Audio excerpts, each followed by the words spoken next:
Yeah. Well, he claims he has nothing to do with that, though. Well, yeah, but we're not going to go there tonight, Tim. It's Sunday. It's supposed to be the Lord's Day, Tim. We're not going there. We all know. Listen, here's what I would like you to do. Just consider this. When you bring a Trump supporter up, ask them, did they believe? Because I heard a lot of Trump supporters say Project 2025. Number one, it didn't exist, and number two, he had nothing to do with it, right? Yeah. And now he's appointed people to his cabinet that have contributed to it and written a significant portion of it. So ask that question to see where they stand with that. Have you heard people that support Trump say it didn't exist? Yes, I've heard people say I've heard them say it's a hoax, it's a left liberal thing, all this shit. I've heard everything you could think of. Now it's there. Yeah. Now it's there, and he's appointing people that wrote in it, and now it's like, well, but they're not really going to do that stuff. So, like he's talking about dismantling the Department of Education. People that voted for that. I talked to a lady yesterday, Tim, a lady that voted for him, and she has special needs kids, right? That are in school. I said, you do understand that the Department of Education, those programs that your kid benefits from, are part of the Department of Education. If he does what he says he's going to do, your kids will not have those programs. She didn't believe me at first. She looked it up. I said, that individual education program your son, little Scotty, is in, that's gone if he does what he says he's going to do. She got quiet as a church mouse, and then she said, well, I'm going to have to do some more research. Well, it's too late. Yeah, it's too late. It's too late. Right. What are you talking about? It is too late. I mean, and whoever said false, no, it's 100% correct. If he gets rid of the Department of Education, all those programs, all English, the ESL programs, all of that stuff.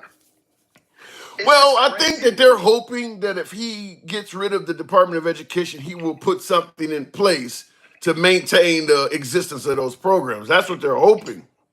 That's what they're hoping, but that's not what they're saying. They want to take all that funding away, roll it over to private schools, and then expect the public school systems and parents to somehow be able to afford this private school. But that's not their intent. They don't want these people in private school. Like you said, that's kind of what happens when you don't ask questions of how stuff is going to happen. All of a sudden, now you're like, well, damn, I didn't know you were going to take away something I'm used. When he said he was going to repeal and replace Obamacare last go round, that was one of my biggest concerns is you're okay with voting for him to repeal and replace Obamacare without him telling you what he's going to replace it with? And people were totally okay with that. I heard a guy yesterday said he can get rid of Obamacare as long as he keeps the Affordable Care Act. And they're the same thing. And they're the same thing. So, right. So when I came up and you asked me, and I said it's a lose-lose proposition, and if there's Trump supporters on here, hear what I'm saying. If he doesn't do what he told you he was going to do, how are you going to feel about that? And if he does do what he said he's going to do, how are you going to? It's a lose-lose proposition if you look at the detail. If you really look at the detail, it's a lose-lose proposition on the majority of. If he does one of these things, Tim, if he does a mass deportation, it's going to cost us more money. They never talked about the cost of mass deportation. Well, let me respond to that. The reason why cost is not coming up or that MAGA is not that affected by cost is because folks believe these immigrants are potential terrorists, rapists, murderers, the killer of Lincoln Riley. There is no cost that would make you vote against it based on cost if your safety is at risk. People believe these are invaders. They're coming to hurt people. So, yeah, it costs a little bit of money to get rid of them, but, how much of a cost do you put on safety? Right. Well, you said a key word, and you always do. That's why I keep coming back to your lives. You said they believe. Yeah. They believe that those things are those threats. But if you look at the stats and the data, they tokenize that young lady's unalive, which is terrible. Yeah. Right. And then you hear some people saying, well, is one enough? Well, if that's your standard, then one woman shouldn't lose her life because of her rights, or women's rights are being infringed on. We shouldn't lose one woman that can't get the medical care she needs because of trying to roll back Roe v. Wade. Well, there's going to be some hypocrisy in the statements. I understand. I understand. Yeah. But again, I'm with you. I agree with you. It's just the idea that that's the hill that people want to stand on when we know that it's not about those things. It's not. And you know what? One of the things that's trending is FOFO, right? FOFO. Fuck around and find out. Fuck around and find out. Right? All over the place. And it's not a game. I've been telling you that since we got on air, but it was approached like a, if you think about it, this is what I don't like about politics. It's not a game. We're not talking about the San Francisco 49ers. We're not talking about a sports team, but a lot of people just get lost in the colors, the jersey, the hat, game day. When did we win or did we lose? But they have no idea about any stats, how we got there, how was it impacted. And a lot of people took this as a game, and now that the game is technically over, what did you actually win? Oh, well, I can respond to that from a host of ways. Now that Trump and MAGA has been victorious, what did they actually win? Well, they don't feel that their kid is going to go to school one gender and come home another. They don't feel that we're going to continue letting a bunch of people in the country that they don't know who the hell they are. They don't feel that their gun rights are going to be threatened. They don't feel like a woman's going to be able to terminate a child after it's born. This is what they feel. So they believe they didn't just win the game. They won the foundation of America back. And everything you just said were feelings, and none of it was true. Perception is reality. Listen, look, Tim, I know, and that's the sad part about this time we're in. None of what you said, those were their feelings, but they've been lied to, because none of what you said is true, and it's definitely not. And I would say this. I've gone so far to try to have conversations and say, let's just take at face value that you think that is a thing, right? Yeah. At what levels is it happening? And then ask yourself, are you just now finding this out, or is this something that's just now been happening, or has this been going on for years, right? Like, for example, deportation. Just last night, I had a conversation, and I said to a guy, you're talking about deporting all these people back to their countries. Have you brokered any deals with these countries? Do people understand you can't just put people on buses and drive them across the southern border and dump them back in Mexico? I don't know. With Trump in charge, I think that might happen. I can see Trump putting them on a big Navy ship and telling that country, you let them come through your country to come to ours. You take them back to Mexico and you send them back from which they came. I can see Trump doing that. You can see him trying to do that. Do you think that the president of Mexico is just going to okay? Because you know what's going to happen? Even if, first of all, you know how many people's Fourth Amendment rights are going to be infringed on to even try to make this a possibility? There could be some of that. How do you know who is legal and who's not? How do you know who's undocumented and who's not? What do you mean, how do you know who's undocumented? If you're documented, if you're legal, there should be a record of it. Right, but how do you know, how do they know in the everyday life of all of us, how are you identifying these people? How are you identifying them? Well, there's a bunch of things. First of all, if they start out with the criminals, they have last known addresses and things like that. You can go to those addresses looking for them. Some folks are going to be driving. Right there, Tim. Huh? Okay, stop right there. That means you have to have an active warrant for them unless you declared an invasion, right? Yeah, you're in the country. You're in the country illegally. That'll get you a bench warrant under Trump's administration. But you have to identify those people in order to get the bench warrant. I just told you how to do that. When they arrested that person, that they let go, that undocumented individual that they arrested, and they gave him bail or they gave him a court date to come back, they know who that person is. They got their fingerprints on file. So how many people, you grew up in Chicago, right? Yeah. How many criminals are easy to locate like that, Tim? When you got the full weight of the federal system, when you start pushing aside amendments like the Fourth Amendment, you can round them up pretty damn quick. But you just said pushing aside the Constitution to do it. I'm just telling you. But see, here's the thing, and I hear you, but you have to say that so people understand if it's going to happen, they're going to have to push aside the Constitution to do it. I will also point this out. When you consider the fact of how many Hispanics voted for Trump, I think if you start giving out rewards, if they're willing to vote for Trump with him making all those promises to deport people, and then they claim, yeah, we don't like people being in the country illegally or skipping the line when we came legally as well, I think you could probably get a bunch of them to snitch on each other by offering a little mild reward. And the funny part about it, they dumbass gonna be on the same bus as the ones they going to snatch up. And you know what? And they should. Yeah. If that's what you're saying, if that's what they're saying, and that's the ignorance of it all, right?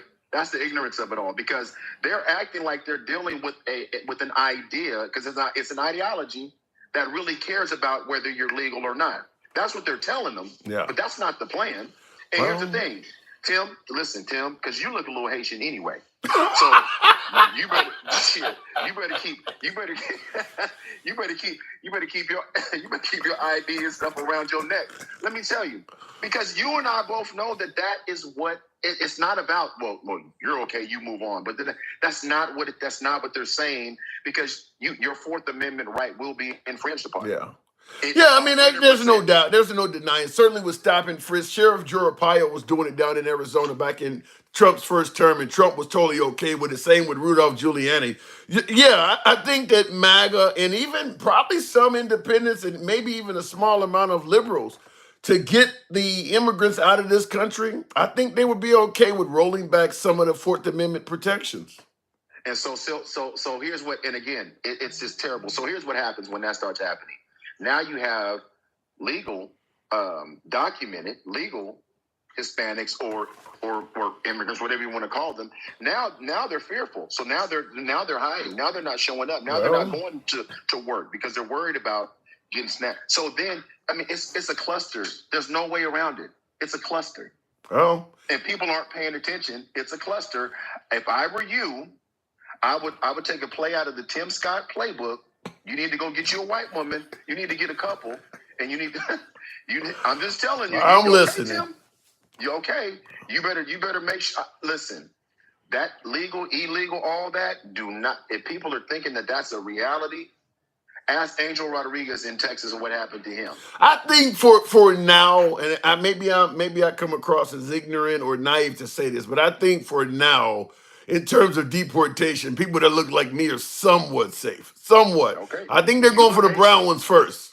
He literally said, the ones in Haitian up in Colorado got to go. Yeah. In Springfield, Ohio. In Springfield, Ohio. Yes. And they're here legally. Yeah. That's who we voted for. That's who we voted for, Mike. That's it. That is who we voted for. No, that's who they voted for. I did not vote for that. We, as a country, we voted for Trump. We thought Kamala Harris sucked. She had to go. Her and Biden were not doing a good job. We voted for Trump. That's what we did as a country. Okay, cool. That's fine. I want every last one of them that voted for him to keep their MAGA hats and their MAGA shirts on when they start looking for him. So keep your shirt on. Keep your jersey on. Since you've been rooting for your team, keep your jersey, keep your hat, keep your flags, keep all of that when they're looking for somebody to look just like you, because I'm telling you, they are not going to care in that moment. All right, Mike, you're frightening some of my guests, but as always, they better pay attention. Hey, it's too late. Do what I told you to do. Do not get in a car with Julio, Gen X, and you look Haitian. I'm going to take a screenshot and show all my people. I'm like, he don't speak English and they'll believe it. I got to go. All right, Mike. All right, you're scaring the shit out of me. Let me move the program on. And by the way, folks, tap the screen. We are talking about the expectations of Trump on day one. We're talking about the expectations of Trump on day one. Also, I do want to, as a side note, discuss the fact that Kamala Harris lost by a good piece in the last election. Folks are suggesting that she lost by so much because the Democratic Party had no platform, nothing to run on. So what I want to ask also is, can you describe what the Democrats ran on? What was the Democratic platform just a few weeks ago? What were the Democrats running on? Because a lot of folks are saying that they weren't running on anything but hatred of Trump. So we will talk about that. But the main question we're asking is, what would you like to see Trump do on day one? What would you like? Now, he's made a ridiculous amount of promises in regards to things he's going to do on day one. So what I want to ask you folks is, what would you like to see him do? And then, of course, as you see with me and my last caller, we're sparring back and forth. What are you concerned maybe that you are hoping he does not do on day one? Keep in mind, we've had 4 years of Trump already, 2016 and 2020. It was not a perfect administration. A lot of folks favorite the economy, favorite the price of, fuel, and you could afford groceries and shit like that. There was not a lot of major military conflicts going on around the world like there are now, but it wasn't perfect.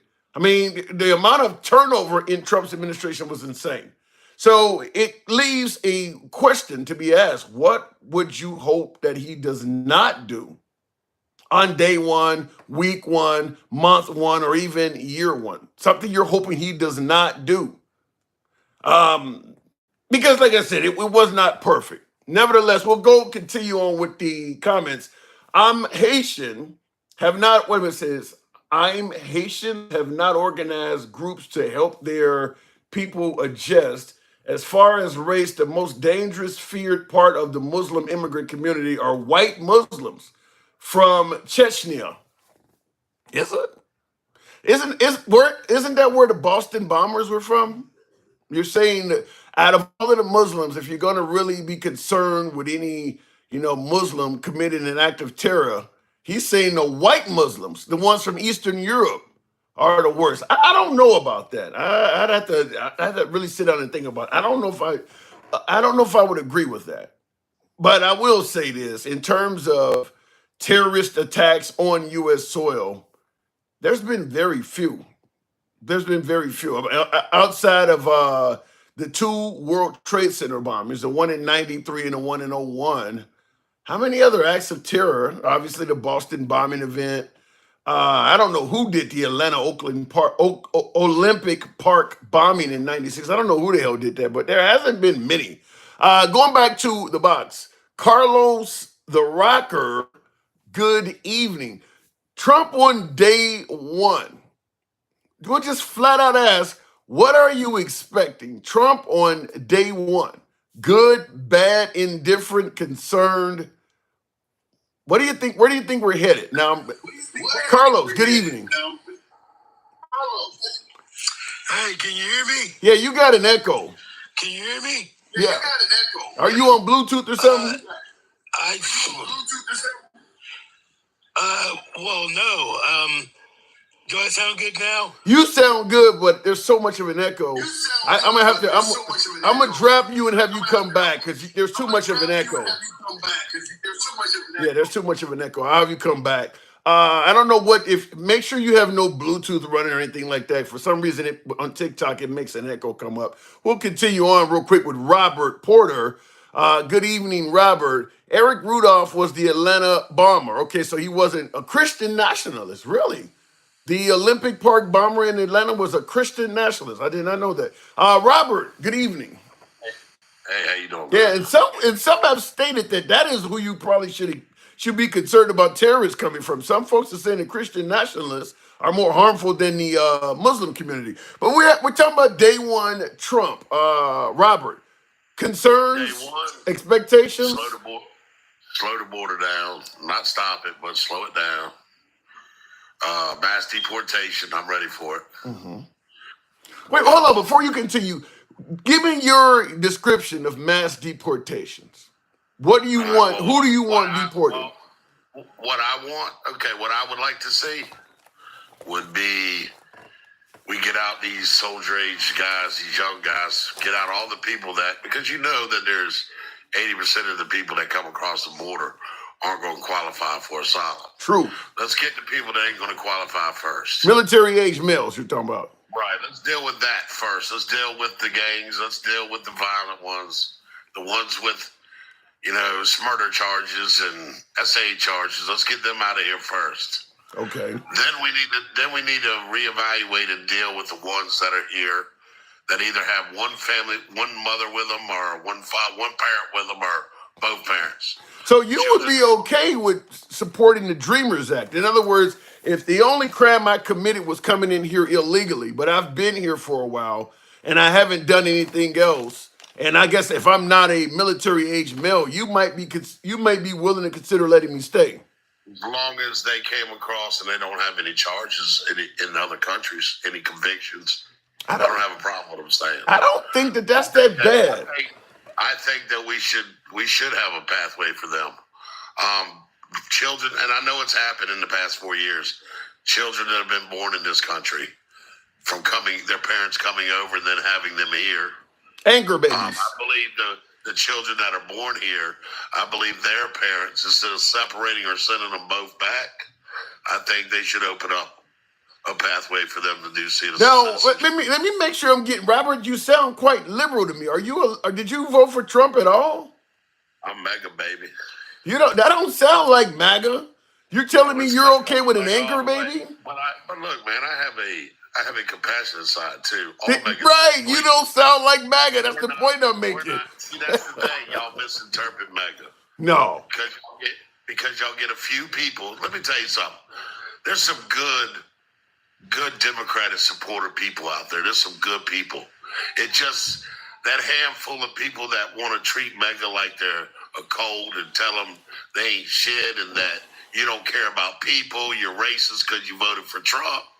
Those are the people that make the good people on your side look bad. Yeah, but let me be clear. Don't get me wrong, we have them too. Right, but we have the racists, we have the people that aren't very considerate towards other people's feelings, and and it makes they're waving around. Yeah, they're waving around. Fuck your feeling flags. We know that some people are not considerate towards other people's feelings. Believe it or not, it's on both sides. I've been attacked in a left room just because I was born white. I'm racist.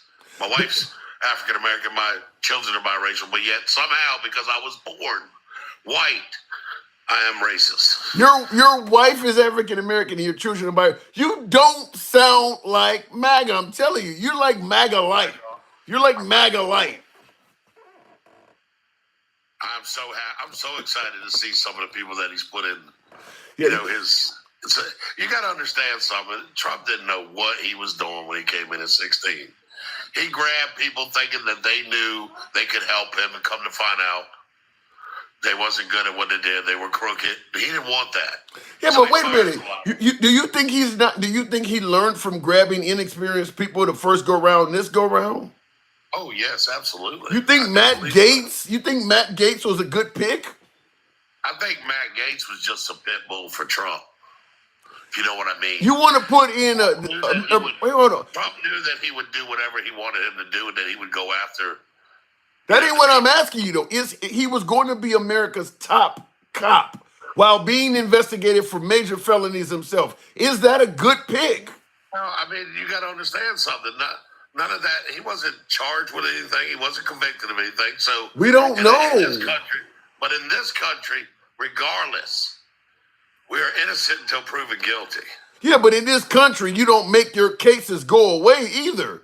I mean, both him and Trump are hold on. Both him and Trump, they're not trying to prove their innocence in a court of law and show that it was a witch hunt. They're trying to sweep their cases under the rug so you never know what were in them. Both him and Matt Gaetz did that. That's not something that you or I could ever do in a court of law. We either go if they charge. You mean by shove it under the carpet? You mean pay off? No, I mean fire the people that may have been able to prove a case against you. If you or I get charged with a crime, we have to go to court and prove we're innocent. Both Trump and Matt Gaetz have been. Hang on. Both Trump and Matt Gaetz. Well, Trump has clearly been charged with a bunch of crimes, and Matt Gaetz was investigated and probably on the cusp of being indicted for a crime. They're making him go away. You and I don't have that ability to do that. Well, how do you know for sure they're making him go away? I mean, it might be obvious of that, but again, see, this is what I don't understand about the United States. People are innocent until proven guilty, regardless of what we may know or what. That ain't what I'm saying to you, though. What I'm saying is they're doing something. Here's what I'm saying, and thank you, Drew. Appreciate that. What I'm saying is that they're doing something that you or I would never have the ability to do if we were charged with a crime. You don't have the ability to quit and make the charges go away or get a job and fire the prosecutor that's going on your case. You have to either prove you're innocent in court or be found guilty. Those are your only two options. They're doing something that you and I don't have the ability to do. They have privilege. So who did Trump fire? He's going to fire Jack Smith. Jack Smith is crooked. How do you know? Based on what? based on all of it. And look at it. You don't think that they didn't have to twist the laws around to go after Trump? What happened to you just said that they charge him with? you just stated 30 years ago. That lady, she didn't. Her story changed numerous times. You just stated yourself. You are innocent until proven guilty. Where's the proof? Where's the proof that Jack Smith did the stuff you just accused him of? Same thing with Matt Ritz. Where's the proof that he did it? You didn't answer my question. What is the same thing as you're saying to me? No, it ain't. Nobody has indicted Jack Smith. They indicted Trump. Indicted Matt neither. What are you saying? Nobody's indicted him, but yet he's. Why do you think he took it? Why do you think the man went ahead and denounced his name? Because all they were going to do was run him in the mud, take for months to approve him, and we don't have time for that. So he took one for the team and dropped down so that we could get somebody in there because we needed them to start day one. We don't need this shit to go on for months. And that's what it did in 2016. That man never even had a full administration because the Democrats played around and played around and played around, and some of the Republicans did. So wait, hold on. You do realize hold on. You're saying that they never gave Trump a chance from day one. Is that what you're saying? Yeah, they never gave him. They went after him on the Russian collusion, the fake dossier. They wiretapped his towers. Come on, man. So then let me ask you this question. Since you stated, hold on, hang on. Let's have a conversation. So since you're saying they never gave Trump a chance from day one, do you believe Trump gave Obama or Biden a chance from day one? He didn't. What did he do to interfere with them? Well, he tried to say one of the dudes was born. Hold on, let me answer the question. He tried to say the guy before him was born in a foreign country, therefore he should be disqualified. He tried to say the guy after him stole the election, therefore he should be disqualified. Well, you don't believe that? You believe Obama was born here in America? I mean, do you? That's what I'm asking. You started the conversation off by saying, you said, hold on. You started the conversation off by saying innocent until proven guilty. Where's the proof he wasn't? Did he do an 8-year term? Yeah. All right, then. So he was innocent until proven guilty. So he stayed innocent until Trump couldn't prove his guilt. But you didn't answer the question I asked. Did Trump give him a chance from day one? No, but he didn't ride him. He didn't come up with something else after that, and something else after that, and something else after that. So he didn't. They did on the left. So the only they went after Trump's Putin's buddy, and they interfered with the elections and left. Wait a minute, and then they left it alone and let Trump do his thing. So what you're saying? Find any proof? So what you're saying is Obama didn't have to deal with it after it was. Of course, Trump's allowed to think what he wants to think, but he didn't bash that man every chance he got. Yeah, he did. What do you mean he didn't? No, he did not. No, he did not. Okay, so you saying he did give Obama a chance? Yeah, he did. Well, not at first, but yeah, after a while, he just laid off of it. After his first 4 years, you didn't hear So he only attacked. So Trump gets a pass because he only attacked Obama for 4 years. So let me ask you this: so where's the other 20 million votes that we're missing? They're still counting them. They're still counting them. I can't speak. Look, you'll never make me believe in a million years that sorry racist Biden got more votes than Obama ever got. Obama was the golden child. Who was Biden racist? Who was Biden racist towards? We got a black president now, and then guess what? They found out too. He ain't do shit for them neither. Who was Biden racist towards? White people. Why don't they think that? That's a $1 million question. If I look at you and I tell you ain't black unless you vote for me, if we let them integrate in schools, they'll be like roaches, we'll never get them out. Come on, man. I heard it all myself. I'm 56 years old. I heard it straight out the man's mouth. Yeah. You know what the problem is? These younger black Americans, they didn't see that. They just hear about it, so it doesn't affect them. It affects you worse when you actually see that man say that. And so, because I know what he is and who he is. And so you're probably not aware that Trump had to settle out of court for not renting some of his units to black people. Did you ever hear about that one? See, what you got to remember, Trump was in his 20s. What does that got to do with it? Because he was in partnership with his father. Of course, his name's going to be on the docket because he's part of the company. But that don't specifically mean. So this is the question I got to ask you. What are you saying? If that's a racist man, right? No, let me ask you this: if you were caught in court not renting to black people, is that a racist act? Yes. Okay. Go ahead. Give me your statement. I'm sure you up in age with me.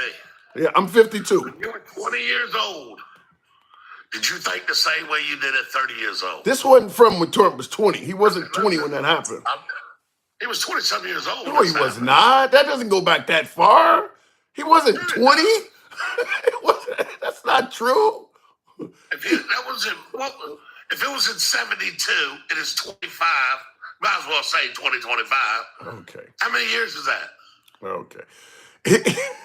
And so what do you say? Because he was in his 20s, he gets a pass? But what I'm saying is, when you're 25, 30 years old, you don't think the same way at 40. You don't think the same way at 50, the same way you did at 40. So, okay? What I'm saying is, for someone to be that racist, why did this man go to the Palm Beach Council and try to get blacks and Latinos as members in the club? Because before he got there, they wasn't allowed to be members in the club. But yet he initiated that. So wait a minute, hold on. So you're going to give Trump credit for what he's done for blacks, but you're going to ignore the fact that Biden is the reason we got Obama and Kamala Harris, both of them? You're going to ignore that and call him a racist? He is a racist. The only reason he got Harris as his VP was to pander to the black vote. That's all. What racists, since when do racists pander to black people? What do you mean? When do racists don't give a damn about black people? They don't appoint black people to high level positions. Racists don't pander to black people. They do when they're in the Democratic Party because that's their vote. That's their voting base. Okay. I'm gonna tell you what. You heard what come on, man. You're sitting here trying to. I know what you do. I'm listening to you. I'm listening to you. It's horrible what you do. Why is it horrible, Robert? Why is it horrible? In order for the vote? Huh? Of course he's going to throw the black lady in there so he can get all the black vote. So why don't the Klan do that then? Why doesn't the Klan pander? If racists pander to black people, why don't the Klan do that? Because they think they're more superior. They have a different mission than Biden had. Oh, so what was Biden's mission? Biden was just pure racist, just a normal racist guy like most white men at that age. Just a normal racist guy giving all these. He was just a normal racist guy giving black people vice president and Supreme Court positions. He only did that to get the vote. He knew what to do. He's not stupid. Maybe if the Klan, if the Klan pandered to black people. When Trump announced J.D. Vance, you know all I heard? All I heard was two people. Oh, he's white. See, he's just collected a whole white group of people. Oh, the world's going to be white. This is how Trump wants it, with white people in it. But as soon as he puts a black man in charge of something in his administration, y'all want to call him Uncle Tom. How many, that's a good point. How many black people did he appoint to his administration? So far, I know one.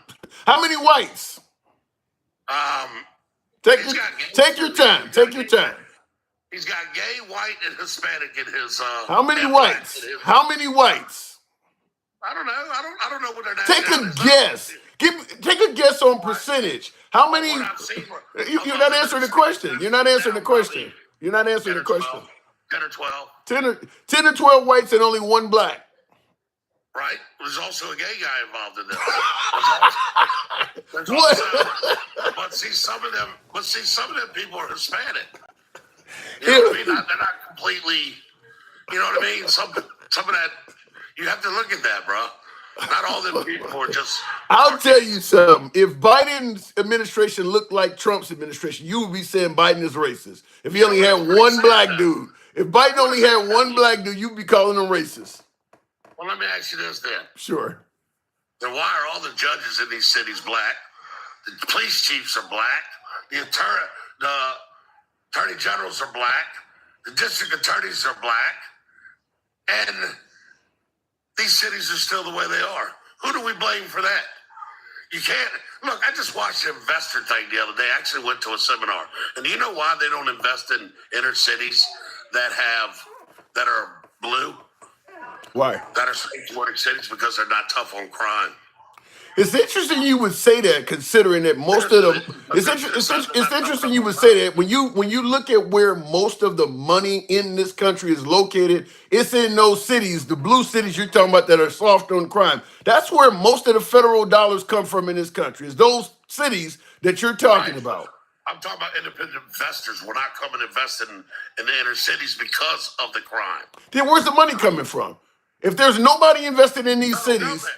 The federal government's supporting inner cities. No, you you go to Chicago, all of the business there is all federal jobs. So there's no companies or nobody working in New York, no major private sector in Los Angeles at all. Just all government jobs. City, but you go to the projects in the ghetto and there ain't no businesses. They're not tough enough on crime. They're like a revolving door in jail. You do let them out. I'll tell you somebody look up Susan Eggman. She's a Democratic senator for California. She quit because of that reason. You do realize that most of the big city is not loaded with projects in ghetto. There's a lot of good areas. No matter what big city you can come up with, it has good areas. The big cities are not just all ghettos and projects. And that's why everybody's mentioning about the migrants being in these cities, because they're overwhelmed in these cities. No. Nobody's invested in them cities with that kind of shit going on. I tend to disagree with you. That's why we're going to change it up. All right, I gotta move on, Robert. Always an interesting conversation with you. You know my door is always open to you. We don't have to agree on shit, but I'm all for free speech. Thank you. I will always be friends with you, brother. You're a good dude, man. All right, Tim. How's it going, my friend? You whooped my ass, but I appreciate it. Thank you. All right, let me go back to the box. Let me move on from taking that crazy ass whooping. All right, looking in the comments. Nashville's heavily invested. Yeah, the big cities is where all of the damn jobs are at. That's where all the people are located. If there was not a lot of big city, not a lot of corporations invested in big cities, the people would go to where they were at. Because, I mean, that's where the jobs are. So there's a reason why there's so many people in big cities and not in rural areas. There's a lot more opportunities in big cities. So I don't know what he's meaning by everybody's leaving. Because no matter, okay, if you got a company or corporation and you don't like the crime in a city or you don't like the politics of that city and you move out, there are going to be other businesses that are going to see the opportunity you left behind and move in your place. Despite all of the crime that's in New York or in Los Angeles, there are always businesses willing to move there. It's not like sports teams are building big stadiums in rural Alabama. It's not going to happen. So I get it. Some folks don't like the politics of the big city, but others do. And it rotates. Let me go back to the box. What does this have to do with anything? Gross numbers because of gross income, but it also has the highest cost of living. The reason it has the highest cost of living is because everybody want to fucking be there. Think of that. There's a reason why New York, LA, and Chicago have a high cost of living. Nobody want to be in rural Oklahoma, so you can get an apartment for $300 a month. That's why it has a high cost of living. People actually want to be there. They have airports, they have resources, they have opportunities. People want to be there. If people moved out of Chicago in droves, the cost of living would drop, like it is in Idaho or Montana or Wyoming.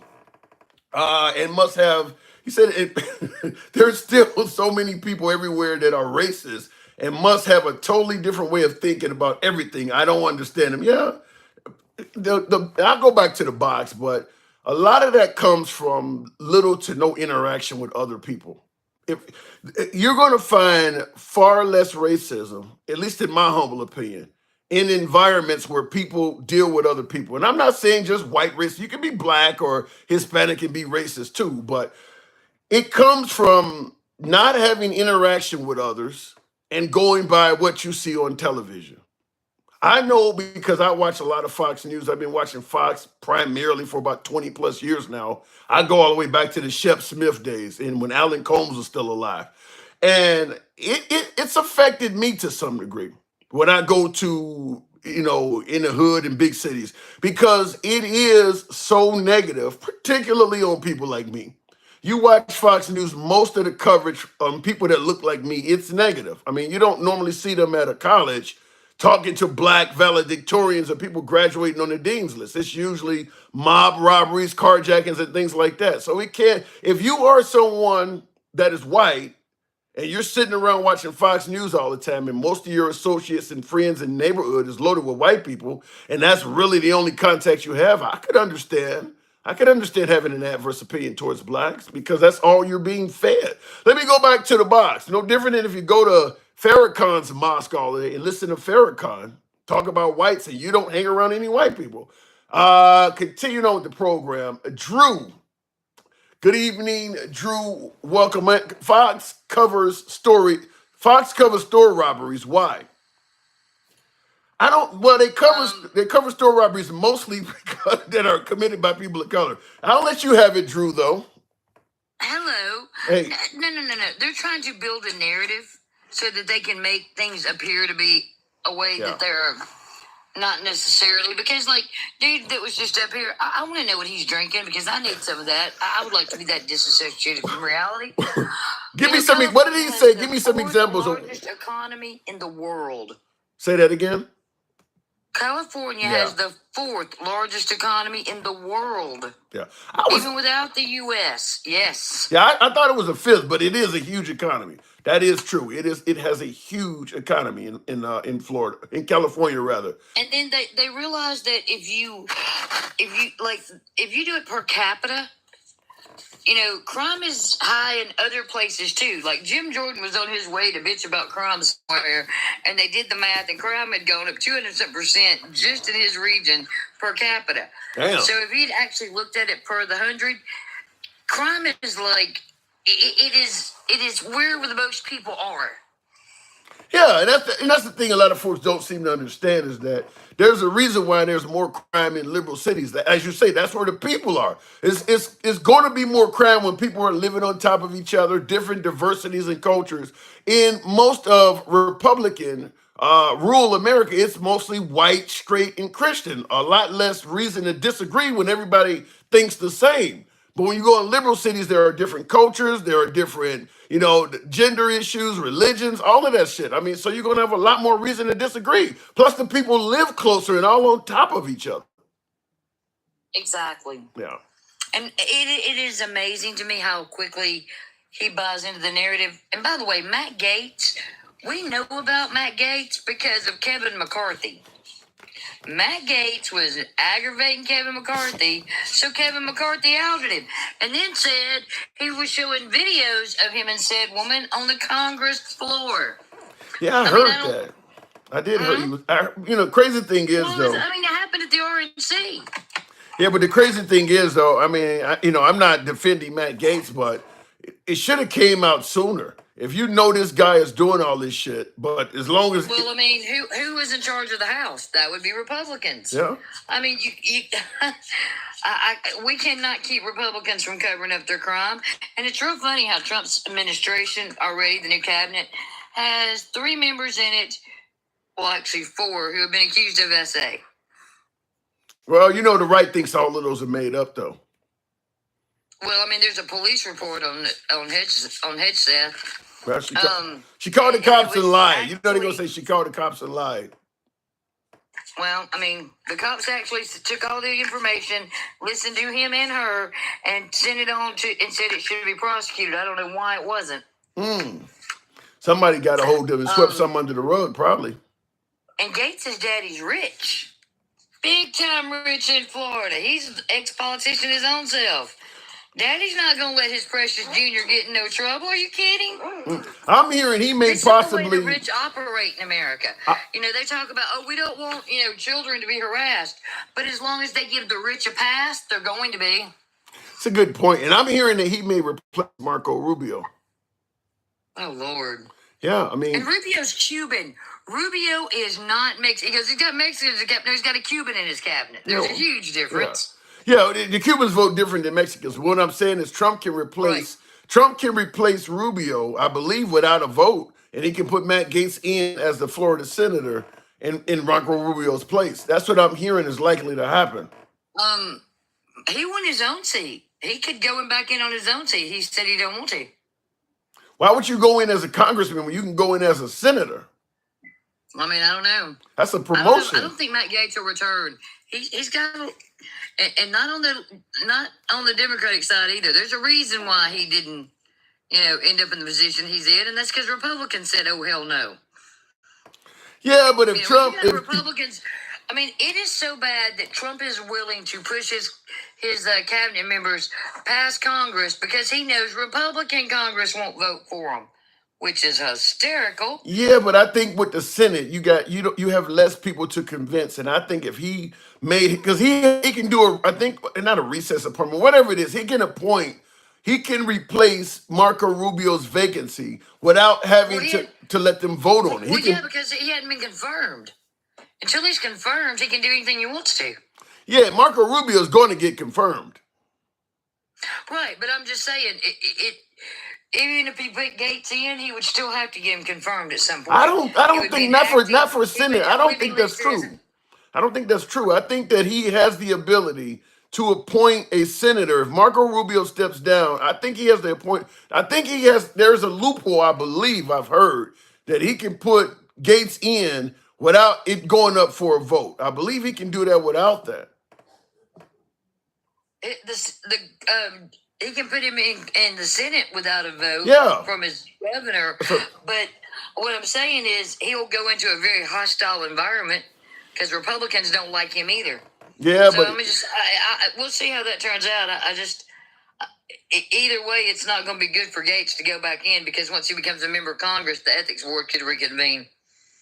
Yeah, that could be a problem. But if he goes in a Senate, the environment may be hostile to some degree, but if Trump is in there. That's why he left. He left the day before the ethics committee was going to drop that thing because then he could say, I'm not a member of Congress anymore and y'all don't have that right.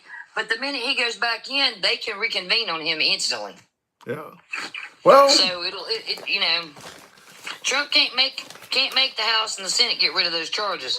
Are they state charges? Because if they're federal. Well, no, they're congressional. It's just like when Congress impeaches Trump. It's an ethics. It'll be a hearing. I'm pretty sure. Is it something that Trump can make go away? No, not in Congress. You sure? Can't pardon him? Well, unless he gets the congressman to do his bidding. But no, Trump is not God. He is not king, and Congress is its own branch of government. He ain't God or king, but he's pretty damn close. Still, there are still three branches of government in this country, whether they're all rigged or not. They're still there. And Republicans keep forgetting about Congress, and that's a problem for me, because Donald Trump and his executive orders, those executive orders are only good to the next president comes in there and wipes them out. Oh yeah, I agree. The only thing that lasts is legislation. I agree with that, but I don't know. Well, let me ask you the actual topic what we were talking about. Trump on day one.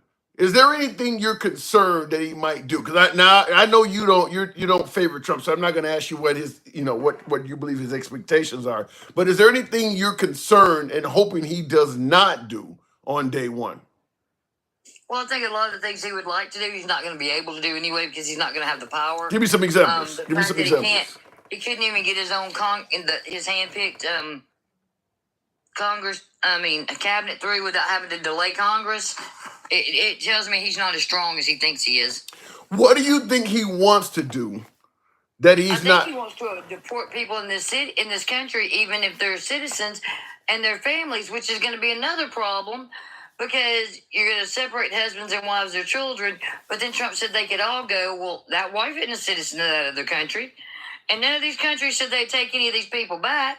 And he hasn't done the due diligence or his homework. So, I mean, he's just going to cause a huge problem. Mexico's already said no.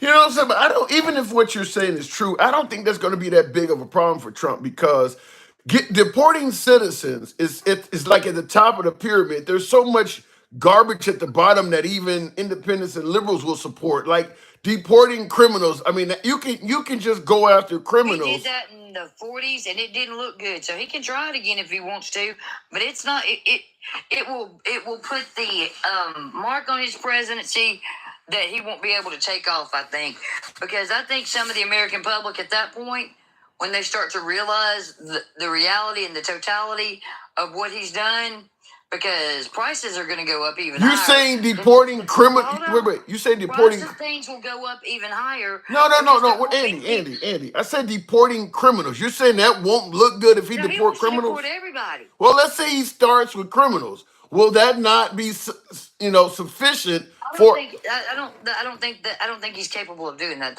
It'll have to be all of them or none. Oh, I think he could do Because that. these countries are not going to take these people back. He's going to have a fight on his hands. I'm just saying. No, I'm just going by what the law says. I think if he avoids doing some of the stuff you're saying, because I would put it on a pyramid. At the top of the pyramid is deporting anchor babies and actual U.S. citizens, but at the bottom, So he's deporting getting rid of his kids? what?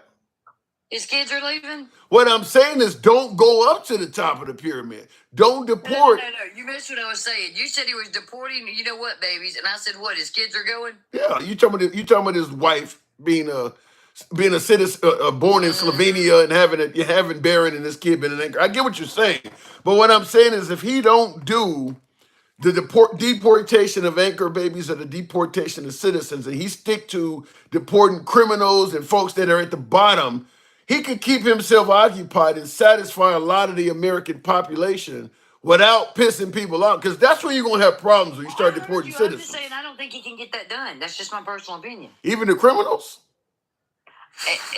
If he deported a lot of people and normal people too, other countries might accept them. But as it stands, he's going to have international problems with that.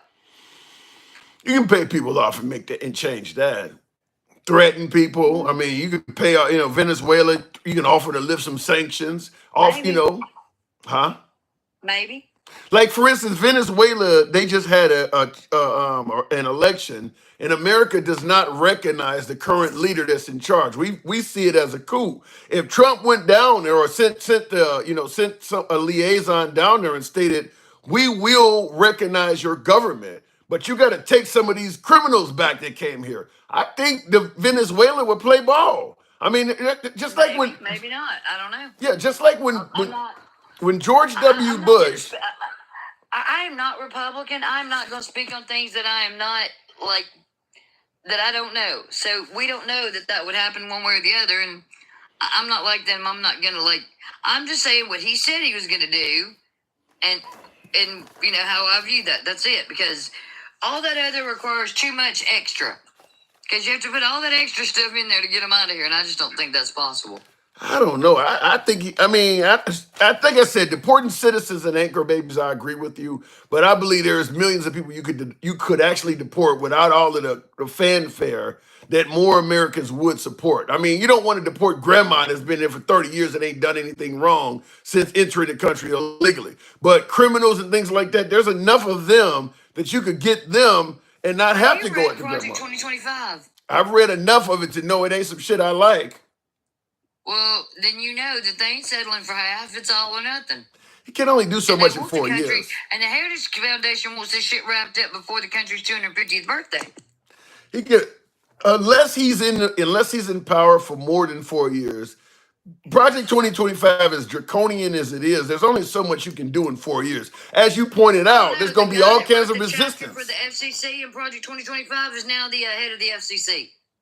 I know. I do know That's that. funny how Republicans said that Trump didn't know anything about it, but the authors of the particular things they wrote are now in those cabinet positions. Yeah. Isn't that crazy? And I said that. I said when he said he didn't know anything about this, I said, let's see who he appoints. If he starts appointing authors of Project 2025, that will tell you something, and that's exactly what's happening. So I think everybody knew he was lying. If people were pinning some draconian document on you, the last excuse you should ever give is, I don't know what it is. You didn't read this? Half of America has read Because this he shit. sues everybody else.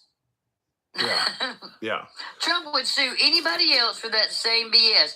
Look what he's trying to do. And look, there's a point right there. Trump wants to take CBS off the air for not punishing 60 Minutes for editing a news story. Which was well be it with. And if we were to go after them, wouldn't we have to take out Fox for what they do for Trump? I mean, yeah, but they're going to push back and say that the liberals were working with Mark Zuckerberg and they had Twitter all leaning left until Elon Musk bought it. The liberals have done some media tricks too. wait, no. The liberals, you're talking about the politicians? No, they haven't. And no, Zuckerberg ain't ever come out and said, hey, I'll give you $1 million you sign up for something. No, this is the first time that's ever happened. Zuckerberg admitted that the FBI being investigated by other countries, so there's that. Zuckerberg admitted that the FBI had him squashing stories that would be harmful to Democrats. It wasn't harmful to Democrats. It was misinformation about C-19 to save lives. There's a huge difference. It wasn't to prosper or push up a Democratic candidate. It was only not to take, like, ivermectin. That was the difference. Now, had they been out there pushing for the Democrats, I'd agree with you. I believe it was more than that. The misinformation was about C-19, not the Democrats. Let's get it. Let's get that right. And also Twitter before Elon Musk bought it? Same thing. The only thing they asked him to do was remove the naked pictures of his son, which is technically revenge porn and illegal. Why That's all they asked for. But you are admitting that the liberals were asking these companies to do it's things. It's revenge porn. You know, that's illegal. All right. I don't disagree, but I'm just saying that liberals were involved in these media outlets. If they had asked for anything else, like the story squash, that'd be different. But you asked for pictures that were illegal to put up there in the first place, and shown to the public where children could see them. I mean, that is not okay that they did that at all. Well, but now let's also talk about the fact that Marjorie Taylor Greene put those same revenge corn pictures on the floors of Congress, mailed them out to her recipients. But Alabama citizens can't have corn. I can't speak. Just go move into Marjorie's mailing district. She'll send it right to your house. I can't speak on Marjorie Taylor Greene. There's no defense for her. I can't say nothing about her. So, I mean, when you talk about protecting the country from a virus that caused more people in my state to pass away than were born because they listened to that dumb shit about ivermectin and the other one and took it and passed away from it, I don't consider that to be propping up the Democrats. I consider that to be propping up the people so they continue to live to get to vote again. Didn't RFK promote ivermectin? I don't know. I think he did. RFK. All right. All right, Andy. The man cut the head off a whale on the beach. I'm like done with him. I gotta go. All right, Andy. Appreciate you coming through. You too. Have a good one. All right, moving on with the program. And tap the screen, folks. Get the likes up to about 40,000. We might be to make that happen. Smash that like button on YouTube and TikTok. Want to respond to a few of the comments. I say, hella good, hella God, amen. I don't know what you're saying there. I got to put on my spectacles. Technically, they're all criminals if they're here without permission, not for Trump, just stayed in the fact. That is true, Damien, that if you came into America illegally, it doesn't matter how much of a good person you've been since you've been here, you are technically a criminal. I do agree with that. But that's what I was telling my last caller, that if Trump went after folks who have committed additional violations other than just entering the country illegally. I'm talking about the rapists and murderers, the ones he's talking about, the people who are eating pets. I mean, I'm talking about some of those additional major felonies that he's claiming is happening everywhere. I think that if he just went after those type of people, not grandma who climbed into the country illegally or crossed the Rio Grande illegally back in 1986, I think that if he went after folks who have committed additional violent felonies, he wouldn't have as much backlash from the American population. But yeah, if you got a grandma that has no documentation and she's at home watching the grandkids while the granddaughter's at work and she has nothing else on her record and she's been there for 20 years, yeah, you're going to have a whole lot of sympathy for somebody like that. A whole lot of sympathy. And like I said, Trump could deport millions of people before he ever gets to stuff like that. And he would satisfy MAGA. He'd satisfy a lot of immigrants. He would satisfy a lot of independents and not piss off as many Democrats if he did that, because even the Democrats are not going to be totally upset if he is deporting people and he can show that they've been committing violent felonies. You know, you deporting people with all kinds of MS-13 records and face tattoos and cartel members. I don't think the Democrats are really going to make a fuss about that. But you start going after anchor babies and all of that stuff, yeah, you're gonna have a lot more pushback because it looks a lot less sympathetic. But we'll see what happens. Let me go back to the box. Amelia, you're free to leave, as someone else has said. Oh my God. This guy has a picture of Trump everywhere, but I can't tell if he's in favor of Trump, says Kimberly. The family should leave together now. I don't know if they can. DJT 2024, Donald J. Trump, in the comments, you're saying the family should leave together. I don't know if they can.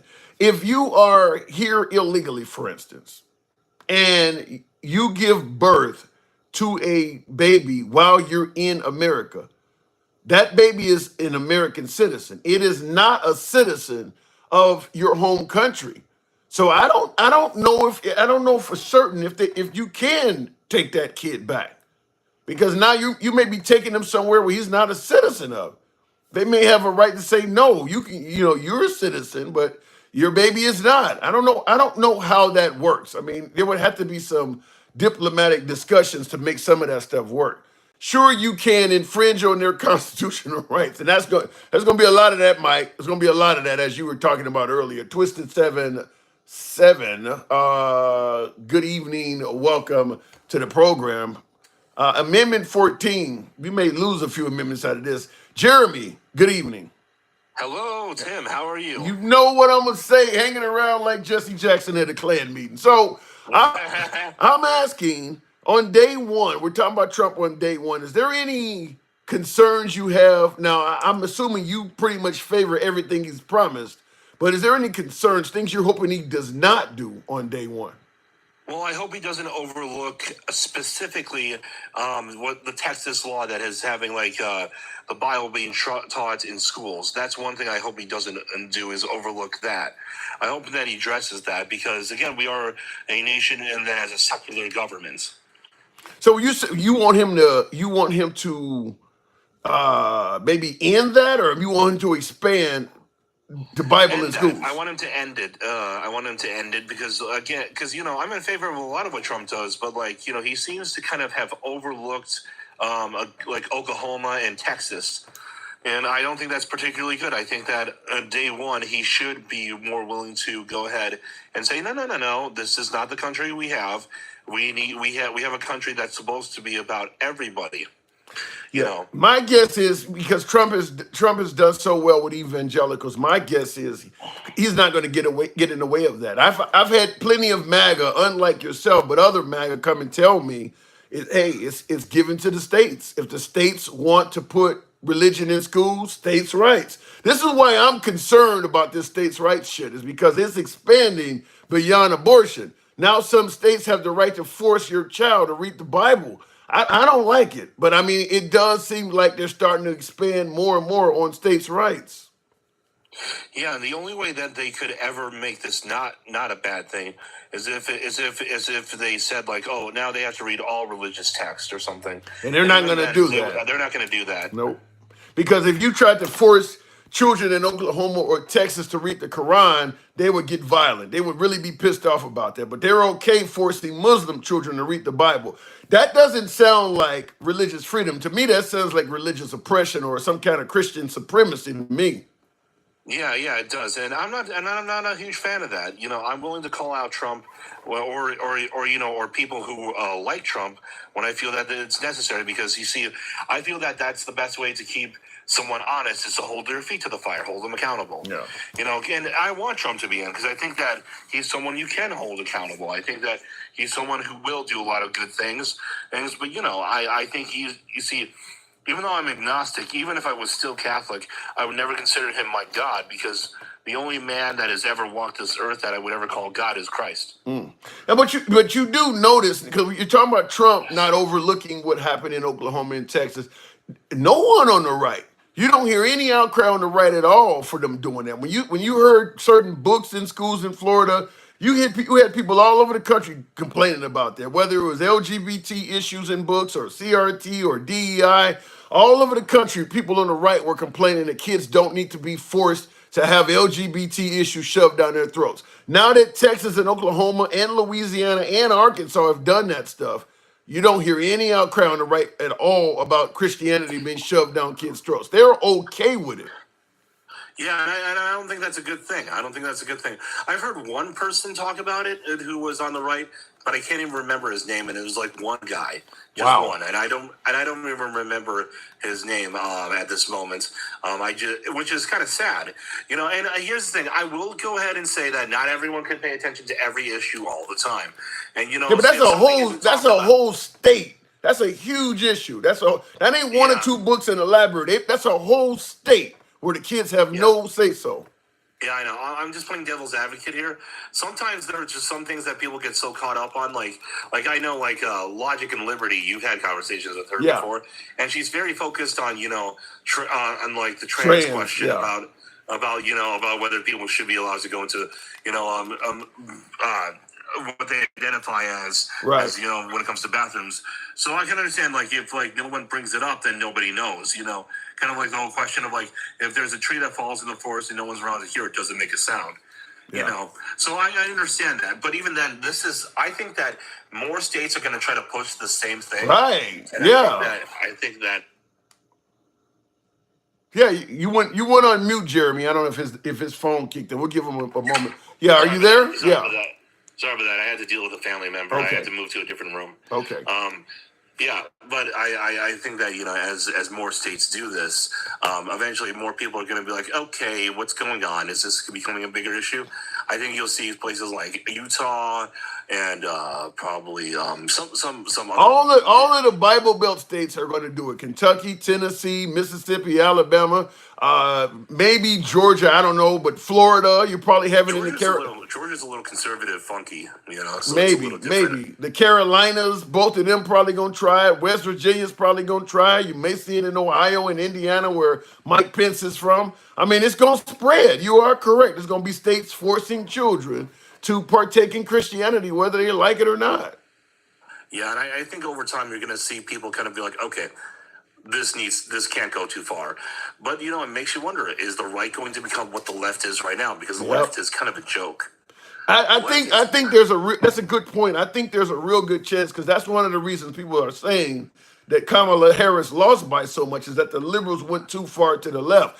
This Bible stuff is a perfect example of going too far to the right. Not to mention that whole a woman doesn't have a choice even if her life's on the line, or rape and incest. That's going too far to the right. The right is starting to do that as well. Now, let's assume Project 2025 is just some made up fantasy. But if some of that stuff starts happening, yeah, it's going to be way too far to the right. Yeah, exactly. I totally agree with that. And here's the thing: look at how the conservatives were seen in the '90s and in the '80s and stuff like that, in the early 2000s. Green Day had their song "American Idiot" and everything like that. They were kind of like the butt of the joke, but then they kind of reversed over time. Yeah. So it doesn't take very long for the pendulum to swing. Yeah. But then again, you could see the exact same thing. Like, let's say maybe over the next. Say 10, let's give it 15 years. Let's say 15 years that the conservatives get too out of control and they go too far with what they're doing. I think then you'll see a swing back to the insanity of the left again, and then back to the right and back to the left, because that's kind of how a lot of American politics work, and they kind of balance each other out. It's like a pendulum that goes in both directions. Yeah, I don't think it even needs to take 10 years when you got a Supreme Court, because we can talk about the left being too far to the left, but they didn't have a Supreme Court that is as biased as the one we have now. I mean, we could soon be dealing with a Supreme Court that has 5 justices that were appointed by one guy, and that one guy is in the White House, and he's in control of both houses of Congress. This is as far to the right as you can kind of get. The left has never had that much power. Yeah, hopefully though they don't add on any more justices to the total amount that you could have on there, because that would just be packing the court and that would be bad for both sides of the aisle. You want to keep the numbers as low on both sides. That depends on how far to the right they go. If they go too far to the right, I don't think the left is going to have a problem packing the courts. That would be just like if some of the things Trump was saying that were going to come true if Kamala Harris had got elected, like your kid going to school one gender and coming home the next, or somebody eating your pets. I don't think the right would have had a problem packing the courts if it helped move the country away from the liberals. So with the country going very far to the right, I don't think the left will have a problem with it if they get in there and they start doing all this really far right stuff. Like, let's say they come up with a national abortion ban and stuff like that, which a lot of people believe they're going to come up with. I think that you could see the Democrats saying, look, the normal way to do things will take way too long because he's put in a bunch of Supreme Court justices that are all, 45, 50 years of age. I mean, this is going to be this way for another generation or so unless we do something. Yeah, that could be pretty bad. That could be pretty bad. Again, I just hope that neither side tries to pack the courts. Or it's because, I understand that there's going to be years where it's more liberal and there's going to be years where it's more conservative. But hopefully we both realize that it's a double-edged sword if you start packing courts because both sides have the ability to do it. Once one side does it, everyone can do it. Yeah, well, some would say that the moment what was his name? Not Merrick Garland. What's the Supreme Court he had? I can't think of it. The guy from Kentucky that prevented Obama from putting in Merrick Garland. Some would say that was the time where they started already affecting the Supreme Court when they prevented Obama from making a legitimate pick. So if the liberals come along and pack the courts, a lot of folks are going to point back to that and say, well, if you wanted the Supreme Court to be dealt with fairly, you shouldn't have let him do that. Because Obama had a legitimate Supreme Court pick, and they pulled Mitch McConnell, yeah, and they pulled they just pulled a stunt out of their asses to prevent Obama from making a legitimate pick. Yeah, that wasn't good. Old Turkey Neck was a real pain in the ass there. And the right was totally in favor of that. The right didn't have any problem with them doing that. And then when it was Trump's time to make a pick that was even closer to Election Day, they came up with a bunch of bullshit excuses for why, well, now it's okay to do this. So if the Democrats get in there and they pack the Supreme Court, I can guarantee you that's going to come up. Like, you guys didn't have a problem with this because that is a small method to pack the Supreme Court. That means the Republicans got an extra Supreme Court justice that they should not have had. They packed the court justice on their side by using this backdoor loophole or whatever the hell you want to call it. But it was unethical, but it wasn't criminal, so they got away with it. Yeah, unfortunately, that seems to be the case. That's unfortunate. But again, hope. I have hope. I have hope that Trump will be like, I know how this is going to affect the country. I'm gonna call out Texas and Oklahoma for what they're doing, and like maybe he'll make a public statement at first, and then maybe he'll make an executive order. You really think Trump is going to interfere with those states shoving Christianity down the throats? You really think he's going to speak up on that? Fingers crossed. He used to be a Democrat, so you never know. I would not hold my breath. You're going to be turning a nice, attractive shade of blue if you do that. I got to move it on though, Jeremy, but I don't think he's going to interfere with that at all. The evangelical base has been very loyal to Trump. He rewards loyalty. He's not going to punish them by getting rid of Christianity in schools, something they've been wanting probably for a few generations now. Yeah, probably not. Yeah. By the way, do you think Mitch McConnell is part turkey? I got to go. Appreciate it. Oh, Jeremy. Jesus Christ. Hey, have a good weekend, by the way, man. Moving on with the program. Jeremy is starting to waver. I can hear it in his... No, I think what he's talking about there is a legitimate case. Now, Jeremy is MAGA. He leans right, talking about my last caller. I don't think he's wavering. I think that even though he favors Trump, favors right-wing policies, he's reasonable enough to see where you may have went too far. And forcing kids to partake in Christianity, regardless of what religion they're in, that is going too far. And I applaud Jeremy being MAGA for coming out and saying that. Now, I don't think what he was saying is gonna happen. I don't think Trump's gonna do anything about it, but I do applaud him for saying that. Ed G, the left has already been, does that say shoving dildos down our throat? Let me make sure I'm reading this right. I gotta pull out my spectacles. Yeah. He said, where's the left shoving dildos down? Oh my God. That ain't happening, Ed. That is not happening. Shame on you. Should I elaborate? Yeah, let me know where the left is shoving dildos down people's throats. Who is forcing kids to become Christian? No one. I didn't say they're forcing them to become Christian. You're forcing them to read the Bible and partake in Christian stories. Why does a child need to read the Bible in school? Why? You go to school for a well-rounded education to prepare you for life. There's nothing in the Bible that a child needs to know to prepare them for life. And I will submit that to you by saying that all of us, we all went to school and they didn't force the Bible on none of us, and we're okay. That's Christians wanting to have their way. That's not necessary. You're shoving Christianity down the throats of kids. If they don't want to read the Bible, they shouldn't have to.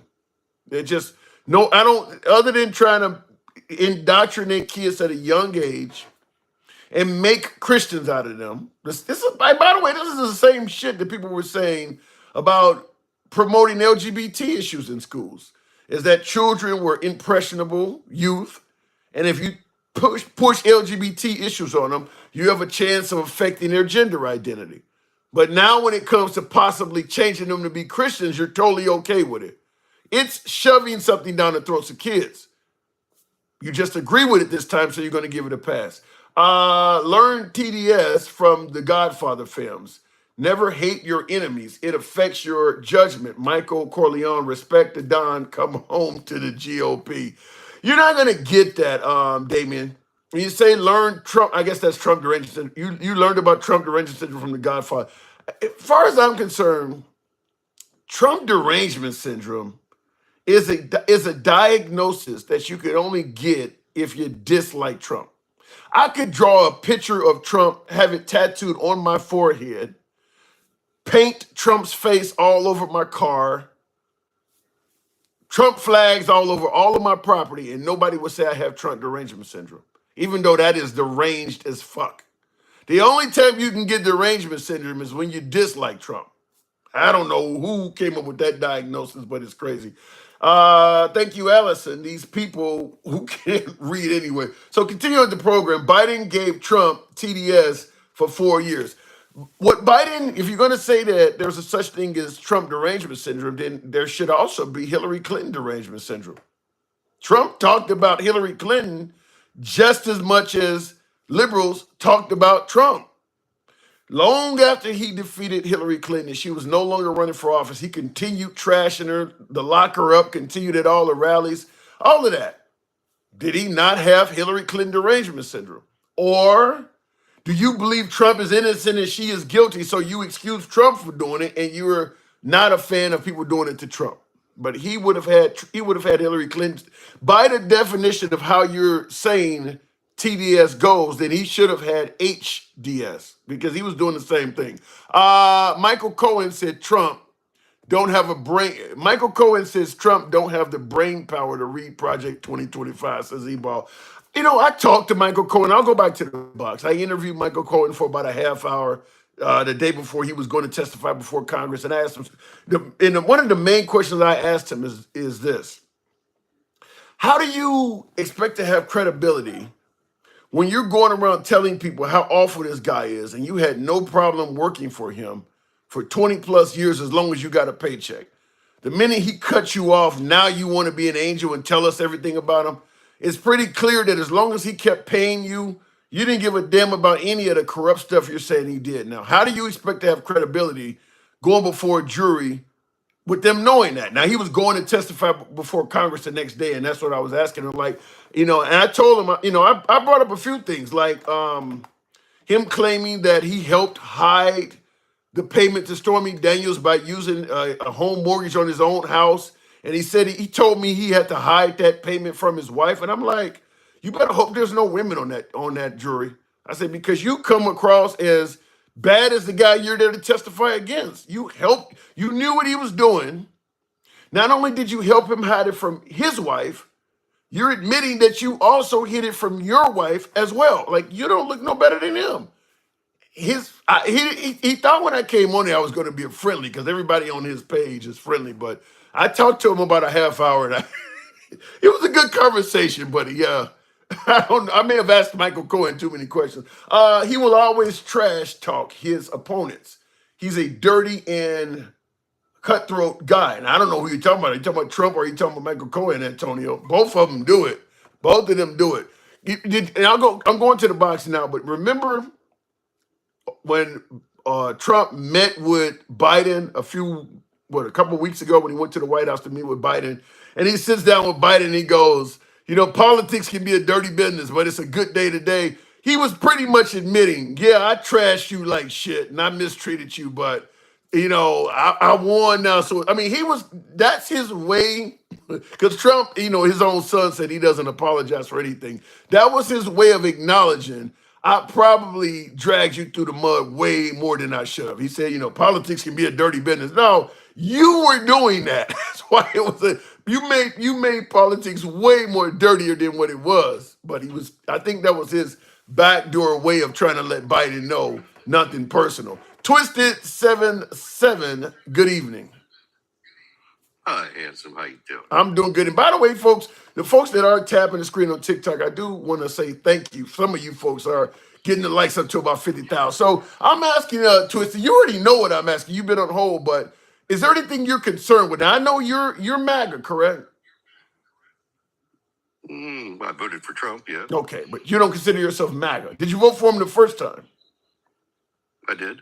16, 20, and 24? Yes. What's the difference between you and MAGA? I don't necessarily espouse everything they do. Okay. What have you seen MAGA do that you don't favor? Well, before we get into that, I want to talk about what you said about Matt Gaetz. Sure. Because that was an outright lie. Give me what did I say that's a lie? You said he was under investigation and he was probably going to be charged soon. He That is was the lie. he is under investigation, and I believe he was Hold on. okay. He was under investigation by an ethics committee. The DOJ investigated him for 3 years and found no credible evidence and did not charge him for anything. Okay. You failed to mention that. So That's a you said what I said was a lie. Now you're saying I failed to mention something. Well, isn't there an omission a lie? No. There's no Yes, it need is. for me to admit. Well, then you didn't know about it then because you said Hold on. the same thing that The View said, and they had to go out and apologize. So if what my omission Because you're misleading people. hold on, hang on, let You me say he's going to be charged soon because you think he's going to be charged soon, but that ain't going to happen so because there was no evidence to charge him with. so Biden's DOJ investigated. let me him for get in 3 here somewhere. years. I get your 3 point. I years. get your point. Let me get in here. So based on what you're saying, when Trump says to lock Hillary Clinton, she should be locked up, he should admit that she was investigated by Congress and they didn't find anything. No, that ain't true either. That is true. She testified for 11 hours. What did they say? They said they weren't going to bring any charges at her at that time because there was an election going on. And he should mention that, right? He should, yes, sure. Okay, so he's lying by omission. But okay, you want to say that? That's They what said they it weren't sounds like you're But saying. there's a huge difference there. They said they weren't going to charge her because there was an election. They said there was no evidence against Gaetz to charge him. Wait a minute. First of all, when you say they said they're not going to... That's a huge difference. No, it's not. That's Because a huge difference. here's the problem. No, it's not. Here's the problem. You saying they said they were not going to charge Hillary Clinton because there was an election. Okay, then after the election and Trump takes power, he's still going around saying she should be locked up. There's no election now. Why don't you charge her? You have to ask Trump that. I don't Right. So if you're going to say what I'm saying is a lie because I'm not but- saying things, then he is doing it But you're too. pivoting. You're pivoting, though. No, what I'm saying is you're criticizing You're me. bringing up something completely different. No, what I I'm- said was you said out of your mouth that they were probably going to charge him soon, which was an outright lie. No, I Because said if you that, I knew said they anything were about likely it- to charge If him. you Yeah. knew anything about it, how would they have charged him?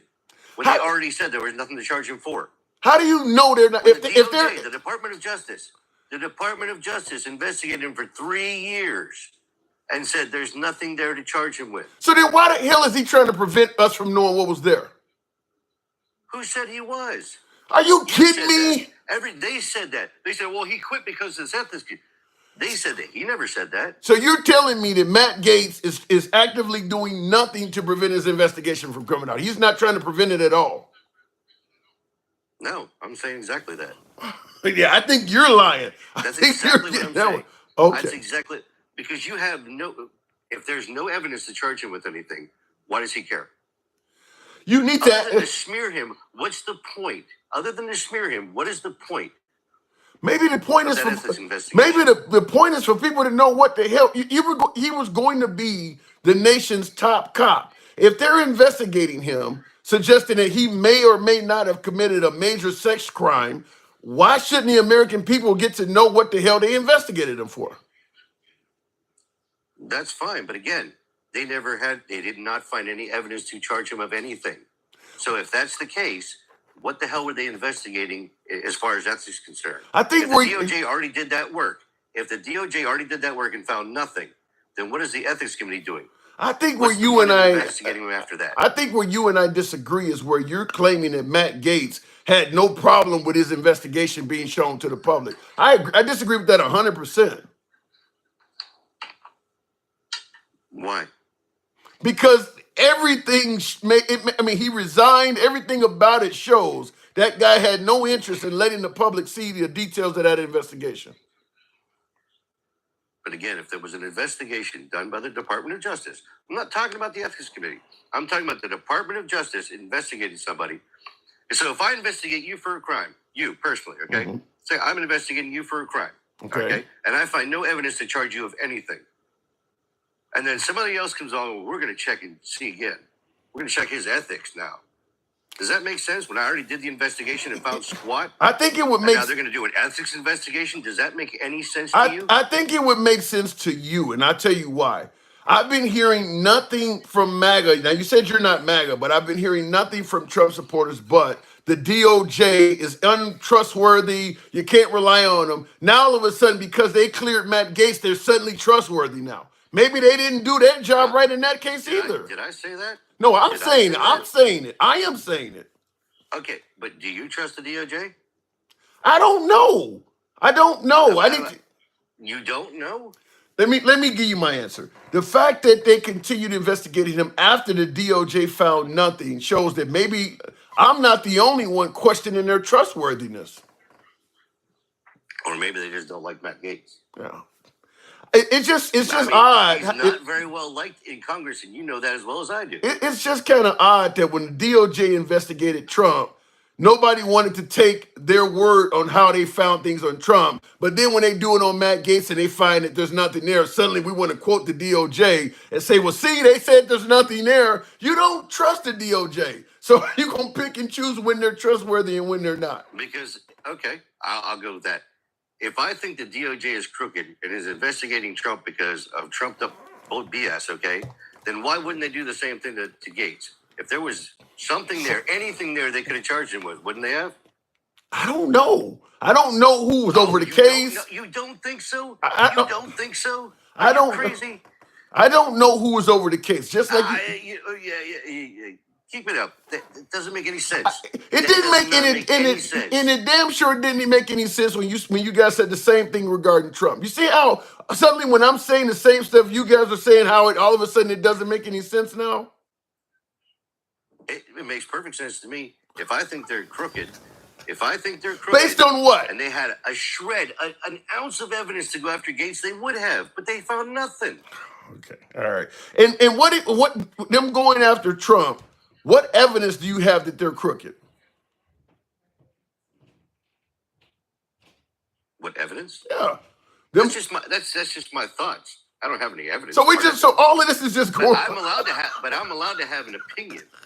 So am I. So am I. But you see, it's always the pivoting with you. But the fact of the matter is, you're lying through your damn teeth. Because if you knew anything about the case, which you did not know anything, and I've said this to you before, so either you're ignorant or you're a liar. Which is it? I'm going on my thoughts, and according to you, I'm allowed to have an opinion. How's that?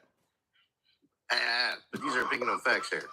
You ain't speaking They on had facts. nothing to I bring just the charges asked against you. him for. I just They asked had you nothing what on proof. him. I just asked you They what had proof. nothing What on proof? him. If you had known that, you would have never said they're going to charge him soon. They're I probably going to charge I him just soon. asked you They what would have proof. never. You would have never said that if you knew Okay, anything okay. about it. I So just either asked you knew it you. and you didn't say anything. Okay, I or just you, asked you what proof do you have that they're crooked on Trump? You don't- and now you're telling me we're going on facts. No, you made it clear. I'm going on the way I feel. You're going on facts. right. I mean, you're going on opinion. Okay, but that's different. How? That's How? completely different. That's completely different. No, it's not. No, it's Nah, not. it really is. No, it's not. Because you trust the DOJ. You trust Says you trust who? Biden's DOJ. Says who? You voted for the guy. Now And you're telling me you don't trust his DOJ? that don't mean So why would you vote for him? because there's other things I may like. Why would you vote for Kamala then? Because there's other things I may like. Ah, but you don't trust the Justice Department. I don't know. I don't. The Justice Department in this country has never been trustworthy for people like me. Oh, now it's not trustworthy. Which is it?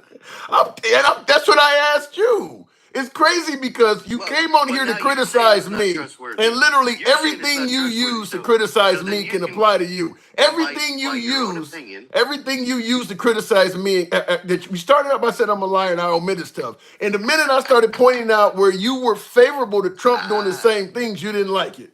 Go ahead. Now you lost my train of thought. Take your time. Oh, I'll give you a okay, moment. okay, wait. No. By your own logic, that you don't trust the DOJ either, then why can't you question the charges against Trump? I do question the charges against Trump. I even admitted that some of that stuff is likely because he ran for president, just like it is against Hunter Biden. Some of that stuff is only there because it, just like the whole thing about Hillary Clinton, not all of a sudden that she's no longer running for president, nobody's yelling lock her up. They don't care about her anymore. True. Yeah. Even though she's still saying that, what is it, since 2016, that they cheated and she lost and it was a bogus election. And Trump is saying he had nothing To to do this with day, I know. They criticize Trump for it all the time. Well, And so do I, because it's over. It's done with. Get it out of your head. well, But Trump she's still saying it, and not a single person criticizes her. because the difference in actions they're twisted. I mean, Hillary Clinton is saying she won, just like Al Gore is saying he won. But they didn't have January 6th. They conceded the election. They showed up to the inauguration. They shook the other person's hand. They didn't do all the additional stuff that Trump did. Trump took it way further than just simply saying he won. I mean, he started saying that Fair Biden enough. stole I the think he election did from too. him and everything. He started blaming Dominion voting machines, blaming poll workers. I mean, he accused a bunch of people of major felonies. Hillary and Al Gore didn't do that. Now, wait a minute. Hold on a second now. Because in 2016, wasn't it Elizabeth Warren that was blaming Dominion voting machines? You're talking about the president. I don't know about no Elizabeth Warren. I mean, if that's the She case, she gave a warning about Dominion voting machines, how they weren't secure in 2016 after Trump won. it's a big difference between saying Dominion voting machines are not secure and saying that they're literally switching votes from Trump to Biden. He didn't say they weren't secure. He started saying they were committing felonious acts. You're right, he did. But the point is, when it was said by one, it was, well, it's a concern. But when it's said by the other one, well, it's bullshit. Well, it's a different, like I just told you. You're right. Now, you're right in the fact that I think Trump took it way too freaking Yeah. Yeah, I mean, if Elizabeth Warren gets up there and says the machines are not secure, then you could, well, show me how they're not secure. And I'm assuming because the machines are electronic, if you're savvy enough, maybe there's a way to hack into the machines, which is why they didn't sue Elizabeth Warren. Like, Trump didn't just say the machines ain't secure. He's saying they were compromised. And he can't prove that. I know that, and I don't agree with that. Big difference. Okay, That's what I'm but- saying. That's a big difference. And as far as why Kamala lost, because she didn't have a platform. Her only platform was Trump bad.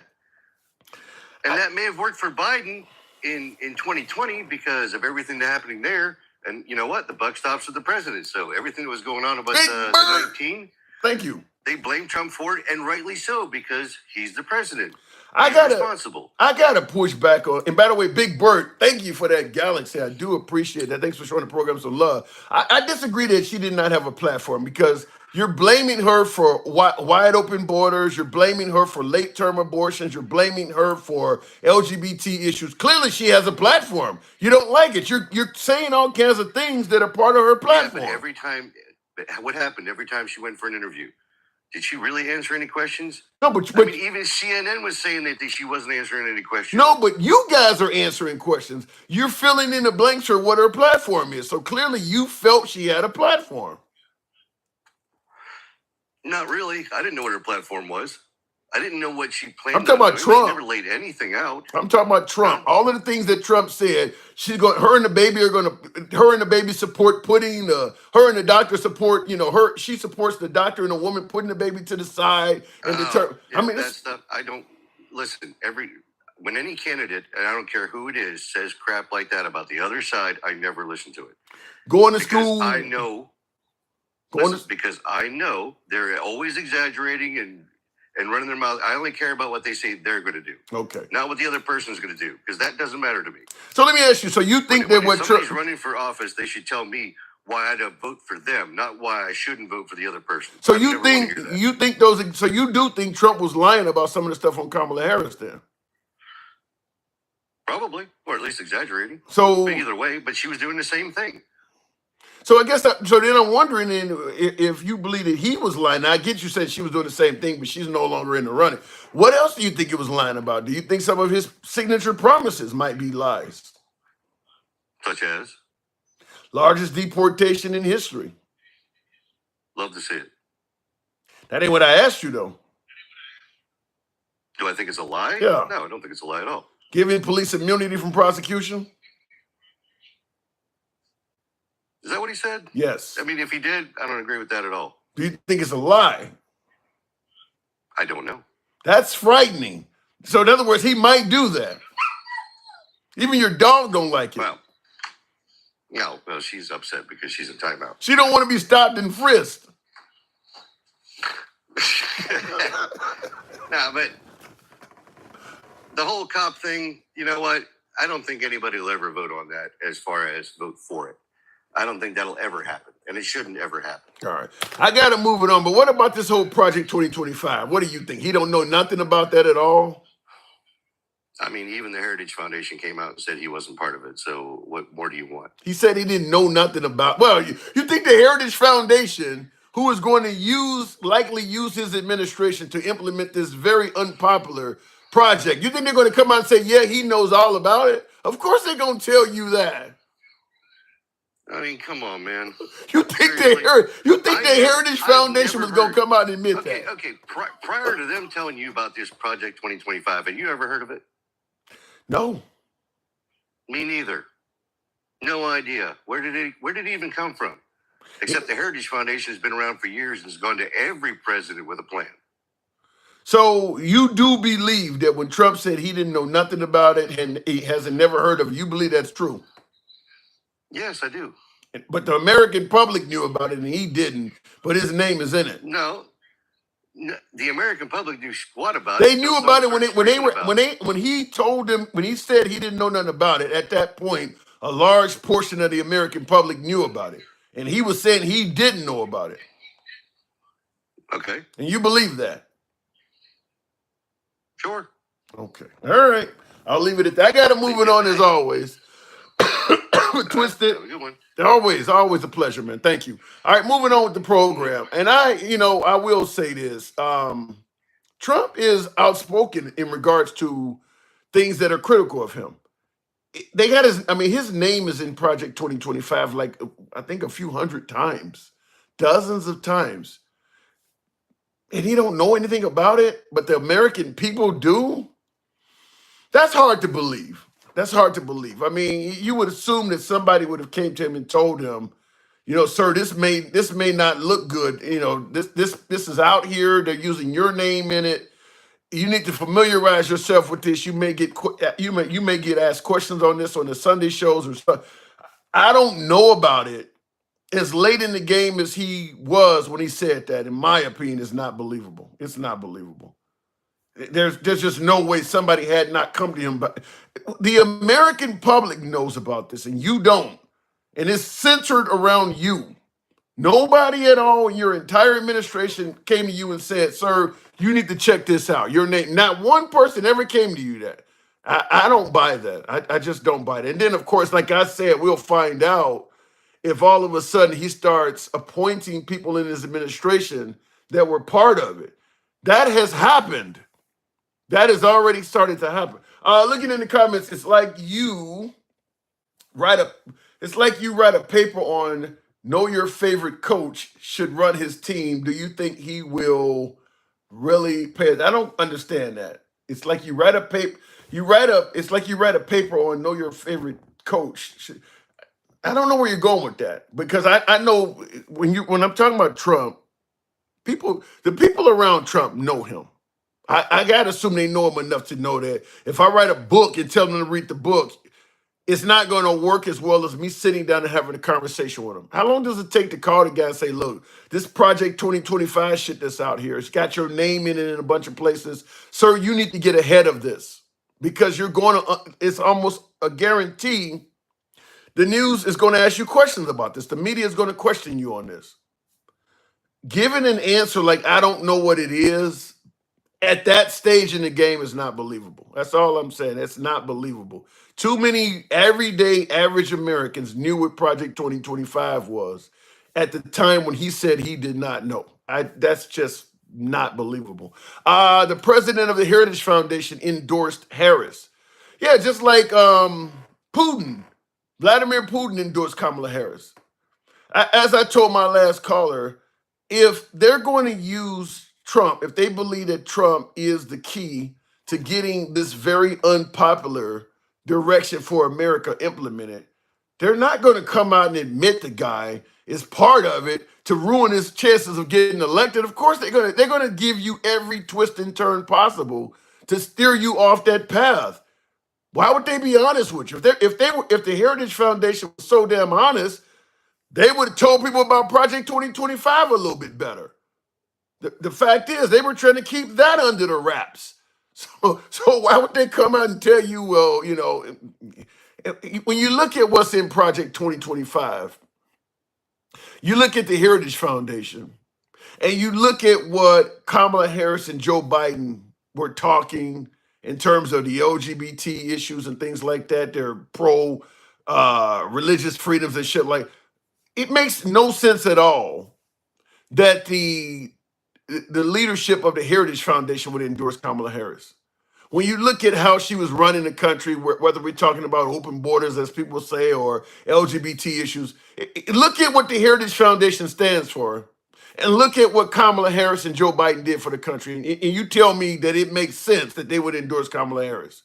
First question to ask is, why? Why would you endorse Kamala Harris? That makes no sense at all, other than I'm going to tell you a bold-faced lie so you don't steer toward Trump. It makes no sense at all. Let me go back to the box. I mean, just the entire politics of the Biden-Harris administration and the direction that Project 2025 and the Heritage Foundation is talking about, it makes no sense that they would endorse Kamala Harris. That makes zero sense. Going back to the box,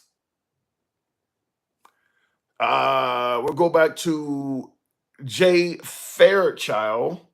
Good evening. Yeah, the whole Kamala Harris thing, that's laughable. That is laughable. I would be curious to walk up to some of them folks and ask them who they voted for. I bet you there's a few MAGA flags and stickers around the Heritage Foundation endorsing Kamala Harris, my ass. Jay, good evening. Yes, sir. Thank you for having me. Hey, good to have you on. So what brought you in tonight? I'm sorry? What brought you on tonight? What you hear? I actually tried to get on your show a couple of times. This is like my third try, I believe. Third time's a charm.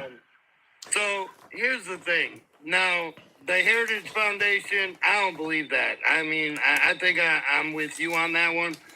I don't see why Trump supported somebody said 68% of what they wanted, what the Heritage Foundation wanted. 68% is a big number. Right. And I don't believe Kamala Harris supported the other 32% of it either. I doubt if Kamala Harris is doing anything they like. Right. But what I wanted to get with you on is some of the things that went back and forth between both parties, the Democrats and the Republicans. Okay. Now, I am a Trump supporter. I will say that. But at the same time, this backstabbing, pushing a knife in each other with these campaigns was, to me, ridiculous. Flat out ridiculous. Yeah. I didn't stand behind Trump for any of it. I thought Trump should push his policies and his beliefs when he ran his campaign. He didn't always do that. That kind of ticked me off. Yeah. But I noticed a lot of people on the Democratic side, their biggest vote was AB. What is it? Oh, yeah. I don't understand that either. Like, I don't get it. Why is AB a big part of why you would vote for somebody? Well, anytime somebody is used to having a privilege or a right and you take it away, they're not going to like it. I don't care if it's in the Constitution or not. Obviously, AB, unlike the Second Amendment, is not in the Constitution. By the way, thank you, DJ Julio. Yeah. The fact is, this is something people have been using for the last 50 plus years. When you take away something that people have become accustomed to, they're not going to like it. And then in the case of taking away AB, there's all kinds of draconian punishments coming with it. I mean, there's several states that are talking about a woman should qualify for the death penalty if she has an AB without, if she has an illegal AB. I mean, some women are going to go to jail. Some women may lose their lives. I mean, the outcome is bad. I mean, this isn't something they should just happily cheer on. Also, and I'll let you continue on, but another reason why they're going crazy over AB as well is because the women had no say-so in it. Trump is talking about, look, we gave it back to the states.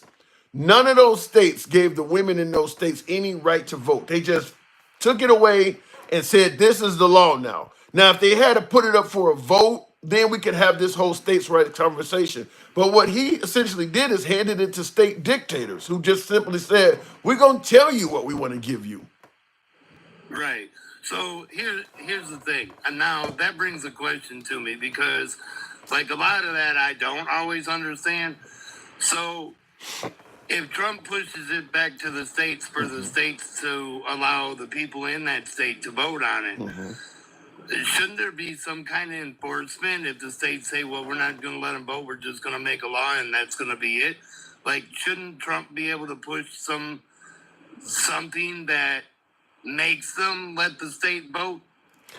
No, because the thing about it is before Roe v. Wade was put in there, it was for the most part against the law in every state to terminate the life of a child. So once they rolled it back, those states went back to laws that were already on the books. Now, almost all of those laws that were on the books before women even had the right to vote at all. People like me didn't have no right to vote. They went back to those old laws that were already in place, and they said, well, this is the law of the land now. We got a law back from the 1800s that says a woman can't do this. It's already still on the books.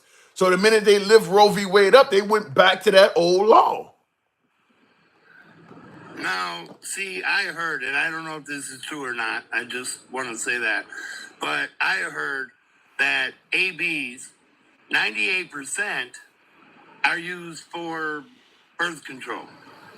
I've heard so many. I had somebody come on the show the other day and told me only 1% are used for birth control. I don't believe that, but I did have somebody tell. I don't know what percentage is used for birth control or not, but my take is this: even if it is being used for birth control, if you're going to force that person who has told you from day one, I do not want to be a mother, to be a mother, and you're not going to do anything to help her, I don't see how that's a good thing. Let's say if I'm strung out on heroin, for instance, and I get pregnant, do you really think making me carry a baby to term where I'm strung out is a good thing for me or that baby? Probably not. Yeah. So none of this stuff was factored in that. I mean, some of these cases, like the kid in Ohio was like 10 years old and got assaulted by her dad or something like that, and they were trying to make that person have a kid. I see that as a whole different ballgame. I mean, if you're raped, incest, or something like that, Like, that's a whole nother ball game as far as where AB would play a role. And I'm not against it, but I don't honestly know how much AB is being used for birth control, but I don't believe it should be. Right. I understand and respect that take. I'm 100% pro-choice, but I can respect it. I just will say this. If you're going to pass laws that are undoubtedly going to create a lot of unwanted children, where are the laws to help take care of them? Right. I mean, there really ain't. Right. So that's a mess. So what you're going to have is a bunch of children being born to moms that either don't want them and can't afford them, or children going into foster care. I don't hear anybody talking about creating social programs to beef up the wages, to beef up the resources in foster care where a lot of these kids are going to go, or help the moms out. I don't hear nothing about that. They're just simply talking about. And that's the thing. Like, foster care is overrated. Like, there's so many foster homes out there throughout the entire country, and a lot of them are packed. They're like at capacity. They can't take no more. Some are only allowed to take 2. Right. Depending on the household and bedrooms and so on and so forth. Some might have 4. But once they're at capacity, that's it. They can't take no more. If you got 300 kids that need to be foster cared because of situations like this, it ain't gonna work. No. And that's what, and I see in the comments, Biden, somebody being critical of Biden. Biden sniffed me is the person's name, saying close your legs. That is the Republicans' answer to this stuff. Just close your legs. Kind of like when George W. Bush was saying just say no. I mean, it's a biological urge. You're not going to get people to stop doing that. Let me say that I've heard a lot of people say that, and I'm kind of against it. I'm 49 years old. I got 5 kids of my own. I pay child support, but I'm not gonna say my kids were planned, but I'm not gonna turn my back on them. Right. And unfortunately, we have men out there that do. Soon as she gets pregnant or says she's pregnant, they get up and leave. And that's sad. It's sad that women have to go through that. Yeah. I'm not going to say every man does it, but there are a lot out there that do it. Right. Well, and a lot of times AB will happen just because of that. Yeah. Well, I'll tell you this, and I think that's the issue, is that with women, they do have the ability to either have an AB or they have the ability to use a safe haven or whatever the case may be. So you don't see as many deadbeat moms as you do deadbeat dads, because women have the ability to opt out. If a guy becomes a dad, I don't care if you're 15 years old, strung out on drugs, going away on war or whatever, they tell you need to man up and become a parent. Where the woman, they do give her options. Well, now that once we remove those options from women, I do believe the number of deadbeat moms is going to skyrocket, because we have about 500 to 750,000 ABs per year. I think that's the last number I saw. A lot of them probably are birth control. And you got a mom that's telling you, I am not ready to be a parent. And you're going to force her to do it anyway. Some of them are going to walk off because they were telling you, just like when a guy tells the woman, the minute she says, I pissed on a stick, and it's showing 2 lines, and the guy goes, I don't want that, and you're expecting father of the year. That's the same thing in this case. You're going to tell her she can't terminate the child. And then when the kid is born, you're expecting mother of the year. That's just probably not going to happen. Right. I agree with that. Yeah. One other thing I wanted to bring up, you kind of educated me tonight on, and I'm a little uneducated on this subject, and that's with the Project 2025. So I heard about it a few times, and then I finally went and looked at it. Now, I'm not going to say I read the whole thing. I read maybe 1/100th of it. Probably 5 minutes into 1 or 2 pages. That's about it. I didn't read much more than that. But I didn't see Trump being involved in Project 2025. I may be wrong. His name. What I did read, what I did read about Project 2025, I felt like Kamala Harris was standing behind that. Why? Because based on her lack of policies, you could go to her website. There really wasn't much there. I felt like she was trying to hide behind the gates, so to speak, as far as what her policies really were going to be. Okay, what is that? Okay, saying that Kamala Harris had little to no policies, how does that link her to Project 2025? Because the fact that she couldn't answer questions with the news media, and she wasn't really doing, I don't feel like her campaign or her rallies were very great. I get that, but I'm trying to figure. So you're saying that if a politician has bad campaign promises or they can't answer questions, you're going to just link them to Project 2025? I wasn't trying to link her to Project 2025. That was just my first thought. Yeah, that doesn't make sense to me. To me, your first thought should have been she's a terrible politician and she's not really running on anything. I don't know where you would get that. that. I do agree with. Yeah. She is a terrible politician and she didn't have anything to run on. Okay. That would make more sense than linking her to Project 2025. She opened our borders to a mess, basically. Literally a mess. And I can tell you for a fact that ain't in Project 2025. Open borders is not part of Project 2025. Yeah, you're right. Yeah. You're right. But I mean, things, from 2020 until now, things went wrong with this country so fast that they could link Trump to the coronavirus and how that all started out. But everything that happened behind that, that's all Joe Biden and Kamala Harris. What do you mean? The open borders, the Russia attacking Ukraine. You blame Biden for, well, I don't Kamala Harris has nothing to do with Russia going into the Ukraine, but you're blaming Biden for Russia going into the Ukraine? I believe Biden let it happen because there was things that Trump had signed that stopped Russia from acting. Like what? And what did Trump sign? What did Trump sign that Russia was adhering to? I forget what they're called, but he signed something that prevented Vladimir Putin from acting against Ukraine. I don't think that's true at all. I mean, he met with Putin, but there was no actual signed documentation that came out of that meeting at all. I don't think what you're saying is accurate. It may not be. Yeah.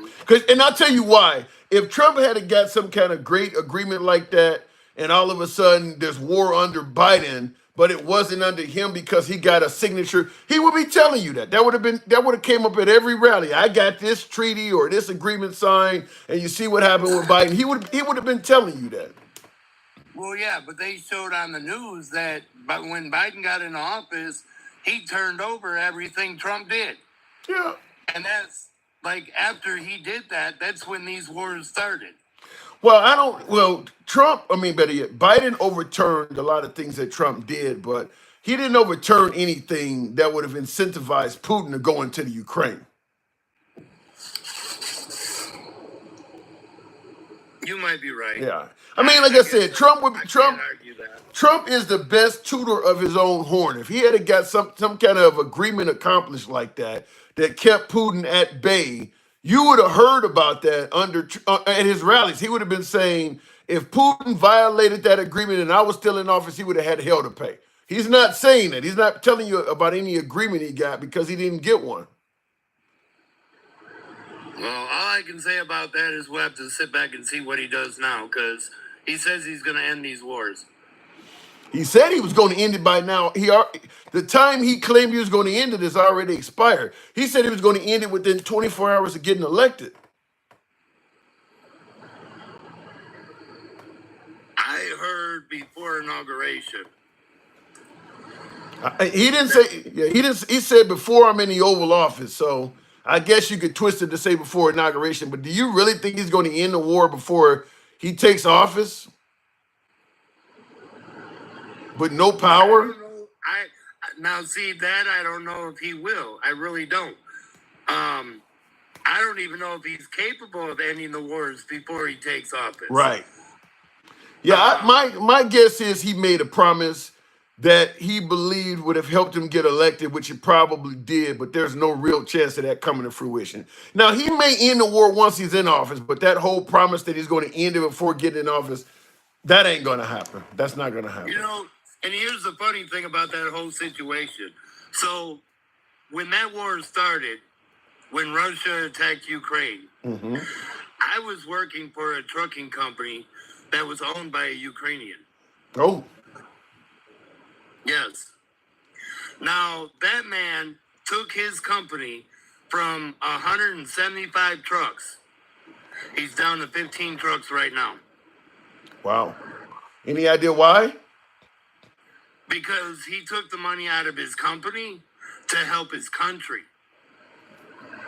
That's a noble deed. That's a no. I mean, it may end up being I wasted. don't blame him for doing that, but there's some of us that lost our jobs because of it. Yeah. War can be harsh. I gotta move it on, but a lot of Israelis that were in this country went back to Israel to fight on behalf of their country. That's just kind of what happens. I gotta move it on though, Jay. Yes, sir. Thank you. At any time. Appreciate you coming in. Don't be a stranger, man. Yes, sir. Thank you. And I see in the comments, Ed says ABs is the literal worst form of a deadbeat. That is true, and I used to use that when in arguments where women would talk about, how awful deadbeat dads are, and I would ask that question: which one is worse?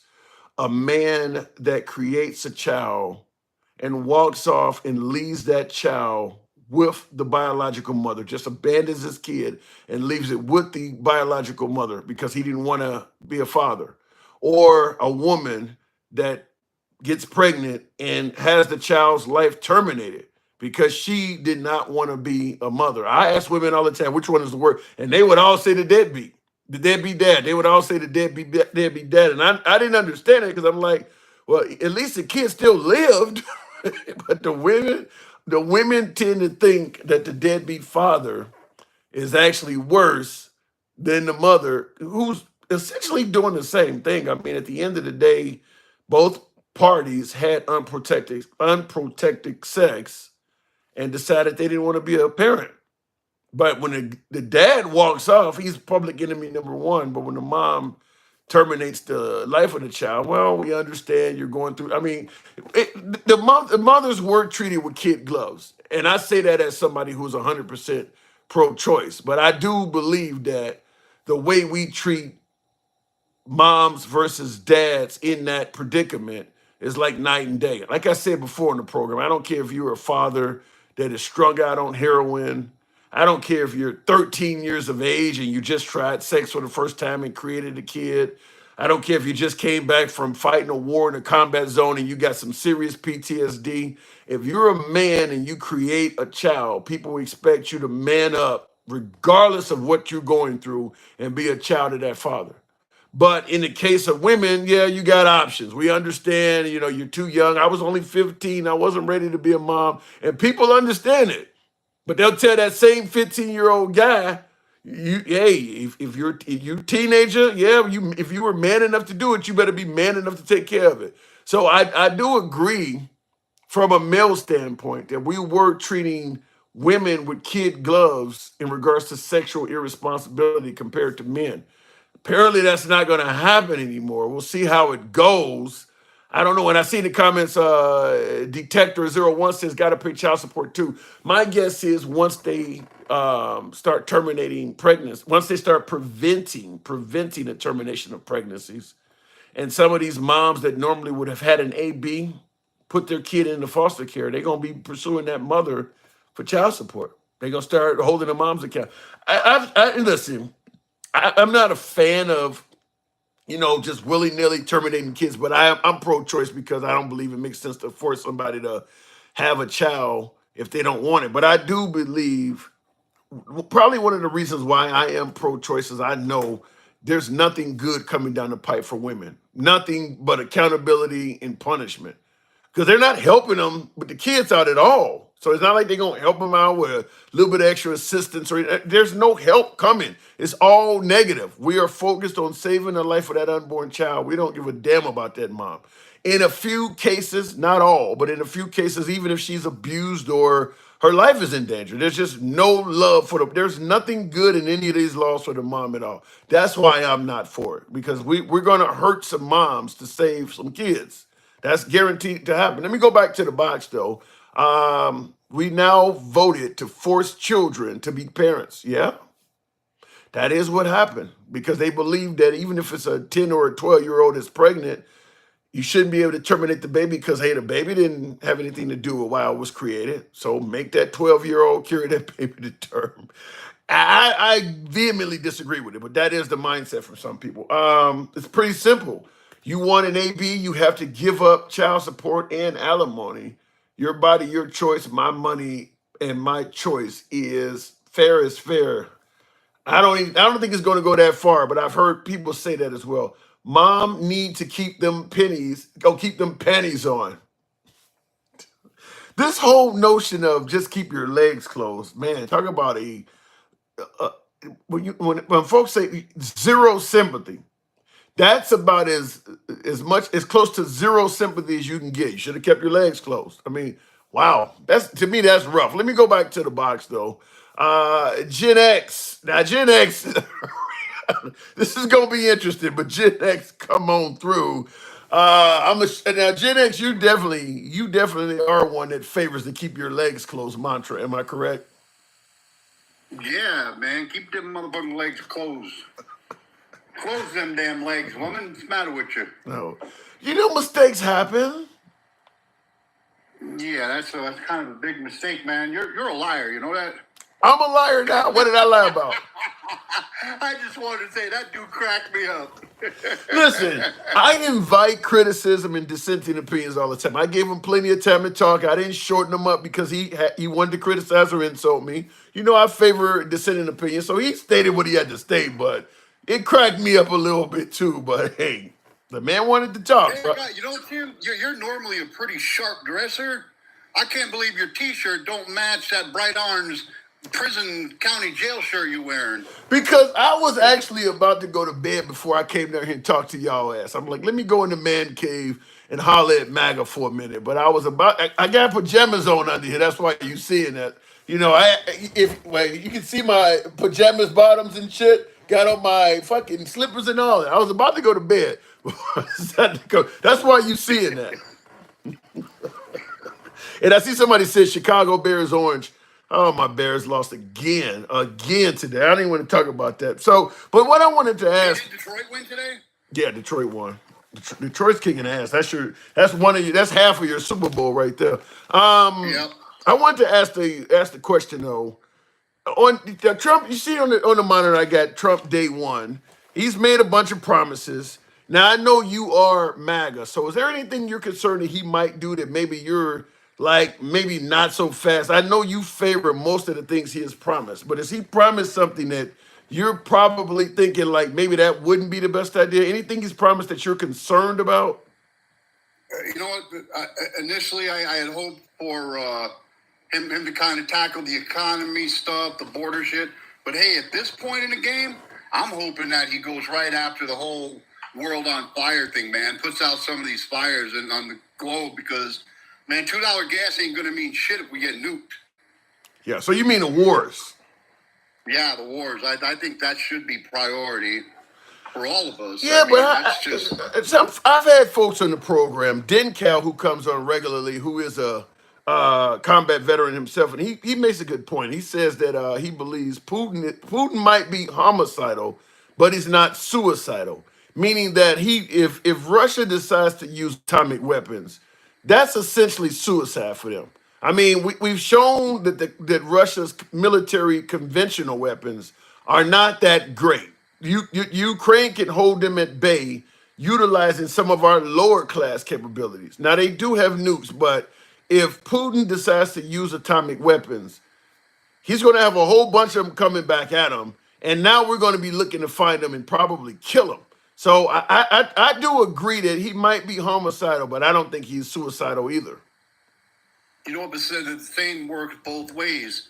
I mean, if Putin went ahead and dropped a nuke on Ukraine, I don't think we'd nuke him. I don't think America would want any part of that. Europe might, but if they start throwing nukes around Europe, I honestly, I don't see our government getting ourselves nuked, because then we got to worry about Russia, we got to worry about China. I don't know. I think we'd bow out on that. If Russia decides to nuke the Ukraine, I don't know if China would just jump in that. China got a huge import-export market with us. We're the reason their economy is far stronger than it's ever been. Why would you get involved in this shit over the Ukraine? I don't see where China has enough to gain in that. I don't think China would get involved in it. Yeah, that's my point. I don't either. I don't think anybody else would get involved in it, because they don't want to get nuked them damn selves. Nobody's suicidal. Yeah. And then Russia's got the capability to hit anybody on the planet. And they got some pretty nasty shit. So do you think it would make a difference between the ministry? Let's say, for instance, Russia nuked the Ukraine and Kamala Harris was president versus Trump. Do you think both of them would stand down? Yeah. Yeah, Wow. I think the generals would kind of pull the weight on that one and make them stand down. I do. Mm. Yeah, Well, I do. so in other words, the Ukraine is not worth it. No, I mean, I don't want to get nuked over them. Fuck they ever done for us. Well, my guess is they're gonna do a lot for us after this is over with. Like, we'll probably have bases and everything in the Ukraine once this is over with, because they owe us their lives. So we'll have full access to that country. I just hope that the powers that be let common sense, kind of squash all this shit, man. Because I don't nobody want to deal with all that bullshit, man. I know I don't. So what's the solution? Just let the Ukraine fall? It's an ugly solution, but it's the only solution. No, it's not. Putin can stand down. That's a solution too. And you think he's going to do that? Do you think he's going to stop at the Ukraine? Yeah, he doesn't have any business anywhere else. He He doesn't want anything. he don't have else. any business in the Ukraine.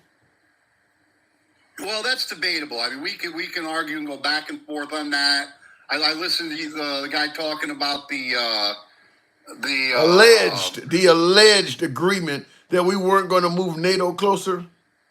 Yeah, but that wasn't that didn't have anything to do with the accords that were signed in like '93. In '97, they signed another one for border sovereignty. It was called the Friendship Agreement between Russia and Ukraine, and that kind of better laid out the terms of border sovereignty, man, for both countries. What did Ukraine violate that gave Russia the right to attack them?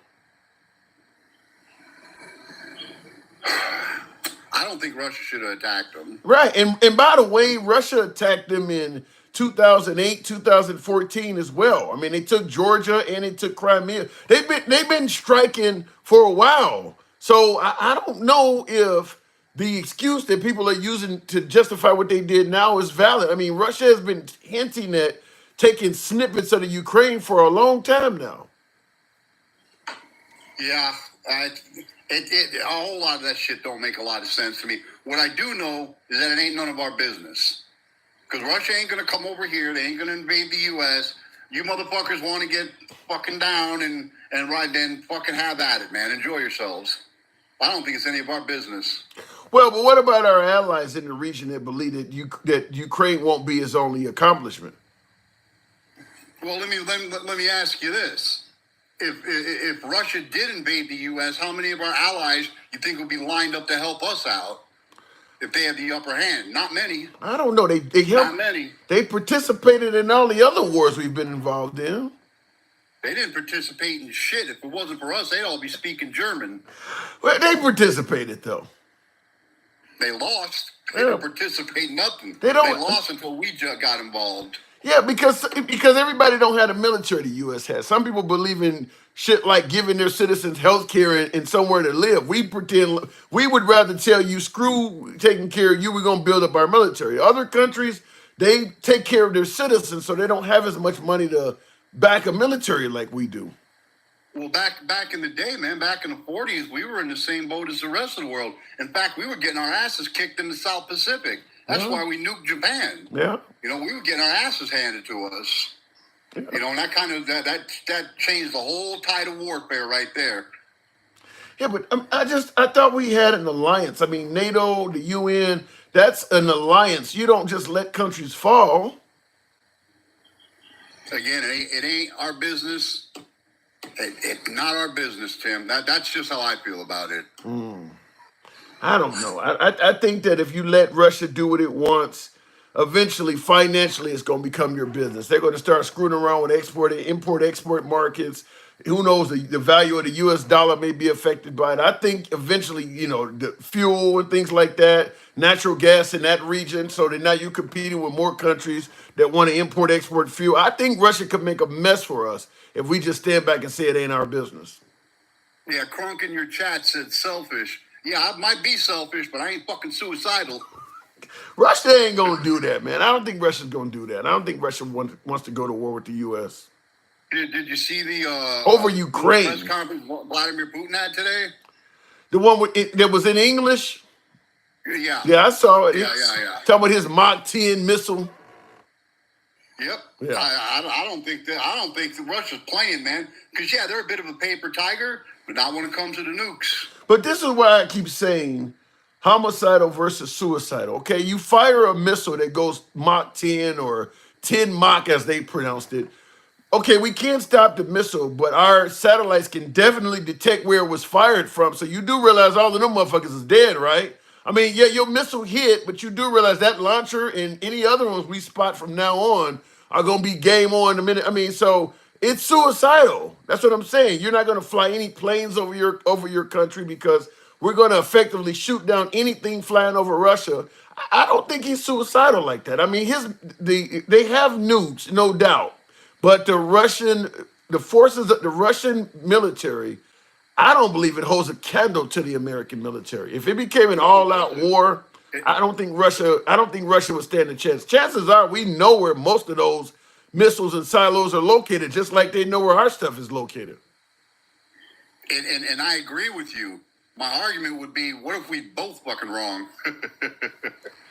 Yeah, I agree with that, but that's the reason why I think Russia would never do all of that over to Ukraine. You're going to go... That's why I say, man, that's why I hope that is the first thing on Trump's priority list, is to get that shit figured out. Yeah, he got a lot of work to do and a lot of other shit, but I think we're talking about the ultimate fuck up, man. You only get to play World War III once with nukes. That's it. Because World War IV will be fighting with sticks and stones. Well, and I agree that it needs to be gotten under wraps, but I'm not necessarily a big fan of just, hey, if the Ukraine has to fall, let it fall. I'm not a fan of that. That seems to be your take on it because unlike you, I tend to agree with some of our allies in the region is that Putin is trying to reestablish the Soviet Union. And if he can get America to stand down when it comes to the Ukraine, the question becomes, well, shit, what else will they stand down while I accomplish? I mean, okay, they didn't back, under Trump, he stood down and said, you can have the Ukraine. We don't want nothing to do with this. Okay, well, maybe we can go after, Romania or some other country next. Fuck it, let them have it. Let them have it. They don't do nothing, but Romania don't do nothing for us. Fuck them. That's the problem, though, because now you're going to create a huge refugee crisis in Europe. All of that's going to eventually affect our economy, the price you pay at the pump, inflation. All of that shit works on the same. We're not disconnected from that stuff. All of that stuff will come back home to hurt us, at least financially. Yeah, the other thing I hope Trump does when he gets back in office is pardon my brothers, man. Your brothers. I know what you're talking about, but I want you to elaborate for the audience. I can't because I already got one account banned. This is my new account because I think it was something that was said about that. So I don't want to do that out of respect for you. Okay, well, I'll give you some synonyms and you can just give me a yes or no. Is it safe to say you are a boy that is very proud? You got it, my man. Right. You got it. And that's what you mean by your brothers, correct? Yep. The ones that claim they were not present there on that day. not as involved as they say. Yeah, but they in jail. Yeah. Why are those boys that are very proud in jail from January 6th? Because a lot of misinformation, a lot of bullshit. That's a whole nother show, Tim. That's Now, a whole nother show. let me get your take on one thing. What is your take on what happened to Ashley Babbitt? She was murdered. Murdered. No chance Yeah, we've talked about this before. Yeah, and I disagree. I think that what she was doing led to her fucking around and finding out. Yeah, she didn't deserve a death sentence, so. What did she deserve? I mean, she was unarmed. And he knew that? She was that guy didn't have no right having a gun in the first place. You're talking about a man who left his service revolver in the bathroom. You're going to tell me that this crowd that is smashing everything to get through, and you're going to look at the guy that's defending himself and say he didn't have a right to have a gun, but did they have a right to do what they were doing? No, nobody had a right to destroy anything. I don't agree with any of that shit. What was he supposed to think they were trying to do? Well, not shoot her in the head. No, what was he supposed to think that they were trying to do? What were they trying to do? He thought right, man. They were there. People were there tearing shit up. Shit got out of hand. People were there tearing shit up. But that don't mean to kill unarmed people. So let me ask you this, Tim. If that would have been reversed, let's say that would have been an African American woman that got shot in her head by a white cop who was questionable in a lot of his previous decisions, like leaving his gun in a bathroom. What do you mean? I think that would have been a whole different ballgame, man. What do you mean leaving his gun in the bathroom? That's at one point, I guess the guy left his service revolver in one of the bathrooms at the Capitol. Yeah, but that ain't got nothing to do with the event that took place. No. My point is, if he's that irresponsible with a gun, he shouldn't even have one. I think any officer, let's pretend like it's not that guy that took her life and it was another officer. I think any officer in that situation should have fired, and in my opinion, they probably should have fired more than one round. He essentially fired a warning shot into the crowd that struck her, but in my opinion, all of them were fair game at that point for what they were doing. I don't agree. So they got furniture up against the window, and these people. So what the guy who fired? Was he just supposed to let them encroach and come right on through and get to him? Well, wasn't supposed to murder people. What was he supposed to do? They could turn around, run your ass back in the building. Whatever happened to not having the duty to surrender? What happened to stand your ground? He wasn't supposed to do that? Hey, come on, man. You're telling me a cop. You actually are telling me a cop should have turned and ran. When do we advise cops to turn around and run? His first priority is people's safety. First of all, firing into a crowd, that's fucking dumb. Not if the whole crowd is trying to get to you. I don't understand police brutality. This isn't brutality when you got folks. You are hiding behind a barricade. You've put furniture up against that barricade to prevent people from getting to you. They're breaking the windows with the intention of climbing over the furniture. What other option do you have at that point? You've already hid and cowered, and now they're trying to get to the place you're hiding and cowering in. What are you supposed to do? Let me ask you a question, Tim. How many people died that day because of the so-called rioters? How many rounds were fired? How many of those guys were even armed? That's a good question. Zero. We don't know that. We do not know that. Nobody had been, just like the open borders, that was an open protest. We don't know who was patted down. We don't know how many people were armed. There's no way to know that. Okay, that's fair. So he don't know if Ashley Babbitt or any of them in the crowd is armed. And they're trying to get to them. And you're telling me the cops should just turn him and the people that he is securing, they should all just take off and run and surrender their location to these people? They shouldn't shoot him dead. I get what they shouldn't do, but notice how you're having such a difficult time saying what they should do. I mean, they are cowering, and these people are trying to overtake the place they're cowering in. What are they supposed to do? I don't have an answer for that, Tim. I wasn't there. I'm not a police officer. I don't have an answer for that. I can definitively say that shooting an unarmed woman is not the best choice of any choices if they had any other ones. Yeah, when you say shoot an unarmed woman, I think the problem is you make it sound like she's standing there by herself getting shot. An unarmed woman with another 200 dudes behind her is not an unarmed woman. You make it sound like she's there alone. I mean, the whole crowd is working in concert with her. So she ain't doing this on her own. Well, there was a lot of people made bad decisions that day. Yeah, I mean, just the propriety of force. They don't need to be armed. I mean, you know, if they get their hands on you, they can literally do whatever they want to you. At that point, if you don't fire into that crowd like what you're saying they shouldn't do, and you know they're coming your way, you're pretty much leaving yourself at the mercy of hoping they don't hurt you. Because at that point, they can do whatever they want to you, and there's no way you're going to be able to stop a crowd that size. Your firearm is all you have.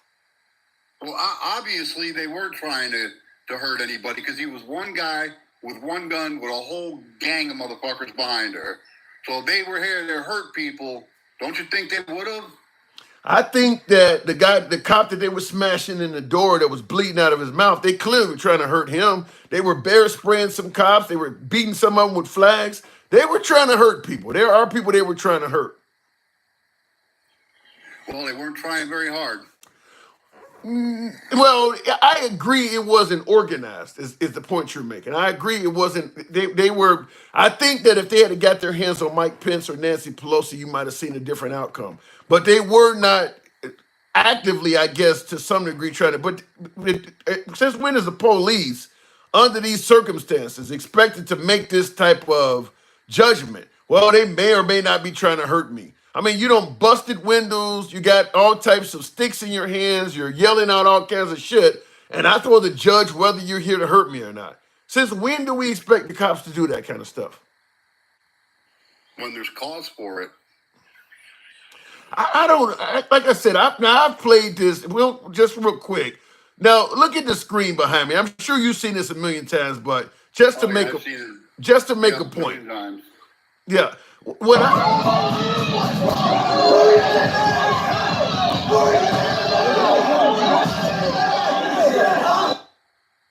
he's cursing.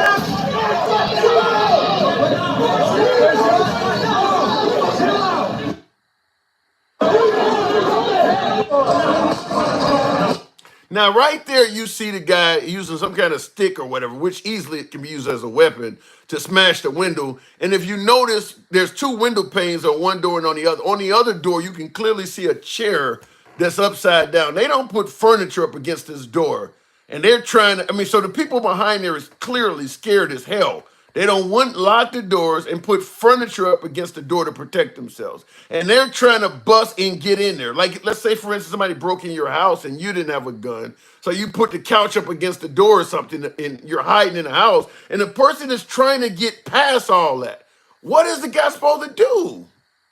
Yeah, I think a home defense is a lot different than you're kind of comparing apples to oranges. I'm just simply saying that break into your home.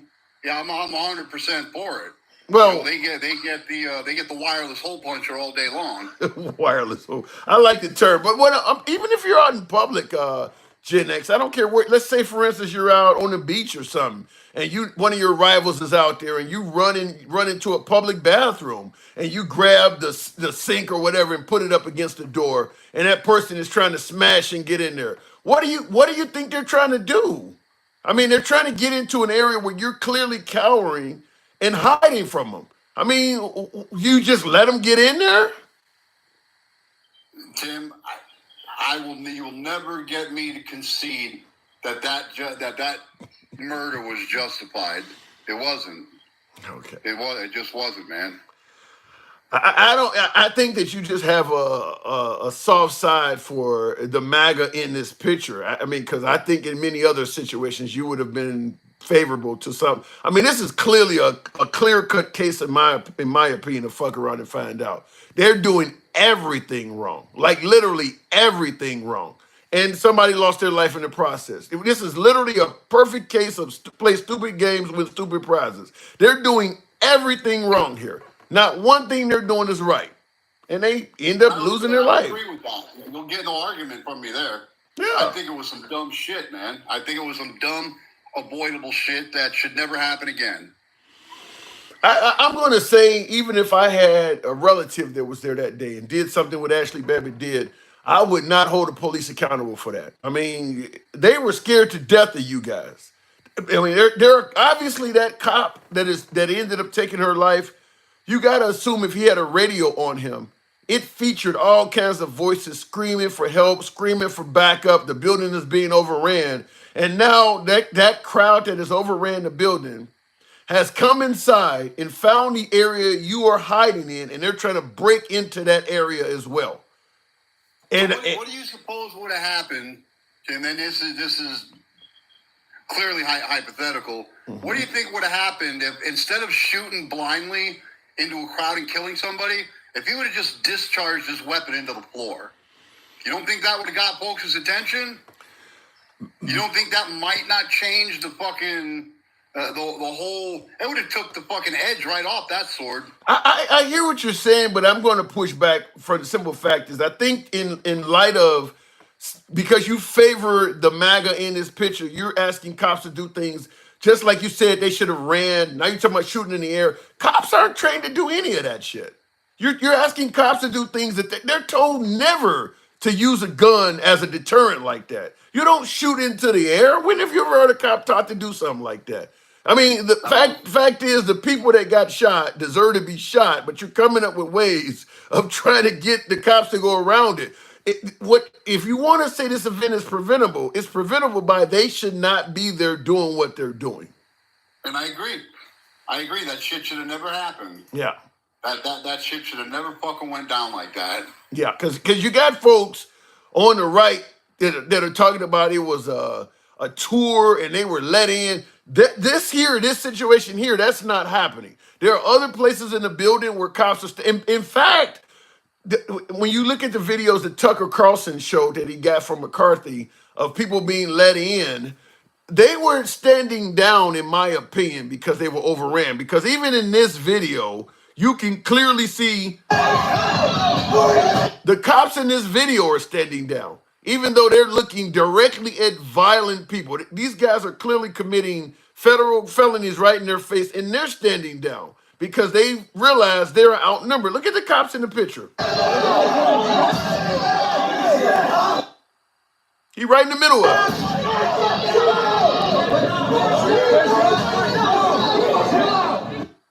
And see, people see these cops as standing down and somehow saying that they were giving them a tour. I mean, I guess some folks believe that this cop that's sitting here with the mask on his face is actually giving them a tour to bust up the building. There's video of them letting them in, man. Right. And escorting them through the building. Right. Just like There's this. so much video that we didn't see, Tim. There's a lot of video that we didn't see. I've seen the video of them being escorted through the building, just like the QAnon shaman guy was escorted through the building. And I believe it's just like with this guy. They were outnumbered, or they were taking your advice, which is what you're saying the guy who shot them should have did, is also remain peaceful. Some of them folks, hey, what did you say? You should have ran or something like that? Even you were saying. That was just an option. You said, what would you do? I don't know. Fucking run, shoot in the pool, whatever. What I wouldn't have done is shot an unarmed woman in the head. I don't know, Jen. I think in a situation like that, the PTSD and the stress levels got to be off the chain. I'm not going to hold a cop accountable for being surrounded by a bunch of marauders. You got Trump already talking about, when it comes to all of these kids going in these stores and stealing shit, that the cops should have one violent hour and it would make crime go away. But for some reason, in this case, he don't want the cops to have a violent hour. what they're doing is obviously criminal. Obviously criminal. Same thing with the kids going in stores and taking purses and shit off the shelves. But somehow he want the kids to meet violence, but these guys deserve a pardon. How does that make sense? So what about all the, and I'm going to pull a Tim right now. I'm going to go into the what about isms. Okay. All right. Let me have it. Let me have it. You know, I love you, Jen. Let me have it. Well, what about all the violence at the riots, man? Them literally burning down city blocks and destroying police stations and annexing part of Seattle. Do you think that would have been okay to kill people? If you're in the police station and they're trying to set it on fire, yeah. If you're in a police car and they're throwing Molotov cocktails at your car, yeah. I'm not going to play games with that. Yeah, I think it's okay. If somebody's committing an act that puts your life in jeopardy or you reasonably believe you're about to encounter serious bodily harm, yeah. Now, if they're setting a store on fire and nobody's in it, then that's different. Like in this case, I wouldn't suggest just walking up and popping all of these people if there were not people behind the window that were I mean, that cop who took the shot at Ashley Babbitt had 3 other interns hiding behind him because they were going to him as, you know, he's a cop, he can save us. So he was actually defending people. That's the guy who now, but if it's an empty building and rioter or looters, you know, like when they went in Nancy Pelosi's office and shitted in her office and wiped it on the wall, or the guy sitting at her desk, I don't think he deserves to be murdered for that. But what these guys are doing, yeah, you got to defend yourself because they've taken every precaution to cower and hide from these guys. And they're doing everything they can to break into the place they're cowering at and get to them. What else are they supposed to think? But when the shoe's on the other foot and doesn't meet the narrative, it's a different story, right? Not in my case. I just answered your Kyle question. Rittenhouse. Kyle Rittenhouse. Mm-hmm. I know where you stand on Kyle Rittenhouse. I know you believe that was a Yeah, it was an act of self-defense. Yeah, I think what but Cal. there's a lot of people that don't believe that. Well, I'm definitely not one. I believe Cal Rittenhouse was placed in a situation where he had to defend his life. I mean, he was on the ground. One guy was trying to use a skateboard. Another guy was hovering over him with a pistol. Now, I do believe Cal Rittenhouse deliberately put himself in a dumb environment, and it almost cost him his life. But that don't mean that just because he put himself in that environment, he deserved to be beaten. I mean, because he would have faced serious bodily harm if the first guy that he popped over by the hood of the car, the first guy he took. No, but that guy made it clear he was going to take his gun and kill him. So that guy clearly meant to harm him. And then the second person he popped, one, you know, bicep guy who had a pistol in his hand, and then the other guy doing a flying kick. Yeah, I think what he did was self-defense. I just think that I'm not a fan of putting yourself deliberately in a dangerous environment and then using the stand your ground defense. Like George Zimmerman is another one, where you deliberately only did something because you had a gun, and then that would be like me literally walking into a Klan meeting with an AR on my hand, and the minute somebody calls me the wrong name, I pull out and shoot them off. Why would you go in there? I mean, you deliberately put yourself in harm's way to give yourself an excuse to do that. And that's what Kyle Rittenhouse and George Zimmerman did. They were literally creating an environment to give them an excuse to do something like that. That without a gun, they would have never did that. Yeah, now Zimmerman I ain't going to speak on because that was just fucked up. Yeah. But I don't think Rittenhouse went there with the intent of hurting somebody. I don't believe that. No, he didn't go there with the intent of hurting somebody, but he went there and created a situation where that was highly likely to happen. I mean, even the place he claimed that he was guarding, the owner said, we never asked him to do that. He's going around telling people he's a medic with no medical credentials at all. Why are you here? I mean, like, literally, why are you here other than you don't like the rioters? I mean, he literally went to that environment and put himself in harm's way, and that's exactly what happened. Like, why are you? Nobody asked you to be. You don't even live in this area. You live in Illinois. Why the hell are you here? I mean, you literally drove to Wisconsin to do that. He didn't even live in the state. Right. So he deliberately put himself in harm's way and then used the stand your ground defense to get out of it. And that's happened in a lot of cases. Like the what was it, the caravan that went down to the border, the whole truck caravan. Why are you, all of a sudden you get into a shootout with the cartel or some shit. Why are you here? Like, there's government officials. Why are you putting yourself in this stuff? Yeah, I don't have an answer. All right, but Cal Rittenhouse was self-defense. I would have let him off too. I would have let him off for it, but it is what it is. You want to hear the other part of your questions? Real quick, go ahead. I gotta move it on, but give me what you got. What he does, what I hope he does not do is go after his political rivals. I know a lot of people on my side of the aisle want him to fucking seek revenge, hellfire, and brimstone. I hope he walks above that line, man. I really do. That's well stated. Fauci, Jack Smith, who else he wants? It's a laundry list of them. But yeah, that would be, I think if he did that one, that would be a really good start in the right direction. I think Trump, despite, how me personally, some of the things I don't like about, I think he has the potential to be a really good president if he does things like that, not go after his adversaries. But it's Trump. I don't feel confident that's going to happen. But Gen X, I do got to move it on as always. All right, brother. My pleasure, man. As always, have a great rest of your weekend, brother. I'll talk to you soon. Thank you. Good talk. All right, moving on with the program. He still needs to hold others accountable. If they committed an actual violation, hold them accountable. But I think what Trump is likely to do is exactly what he accused people of doing to him. Witch hunts. Dr. Fauci is a perfect example. I got a lot of MAGA that believes Dr. Fauci should be prosecuted. That is bullshit in my opinion. Dr. Fauci is the fucking messenger. Dr. Fauci doesn't pass legislation. He doesn't pass laws or anything. He studies viruses and gives you his opinion. That is all he does. Why the hell should Dr. Fauci be locked up? If you thought his advice was bad, then get your advice from someone else. You gonna ask the man for advice, and then because you don't like the advice, you wanna criminalize him? So I really, really despise that. And there's a lot of MAGA that believe Dr. Fauci, he should go after Dr. Fauci. That's insane. Nobody put a gun to Trump's head and told him you have to follow what Dr. Fauci is saying. You put Ben Carson over housing and urban development. Maybe you could have used him to get better advice. But because Dr. Fauci did things maybe Trump and MAGA did not like, and he did it while under Trump's administration, Trump doesn't want to take credit for bad decisions being made under his administration. So he's trying to shoot the messenger to some degree. Hopefully you don't do that, like my last caller said. Anyhow, looking in the comment section, Gen X needs to take his lips off Trump's butt, says Walter Greenwood. Well, he did say that Trump should not go after his adversary, so I like that part of it. But we don't agree on January 6th at all, and he wants those participants to be pardoned.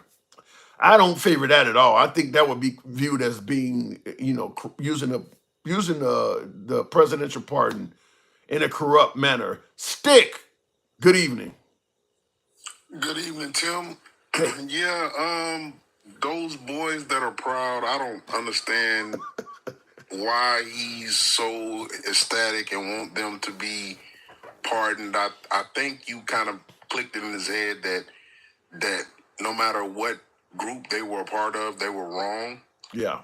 And Ashley Babbitt, she didn't have to do any of that. She could have stood to the side, let one of those guys go up there and be unalived, or they didn't have to be unalived. They could have just not did any of that.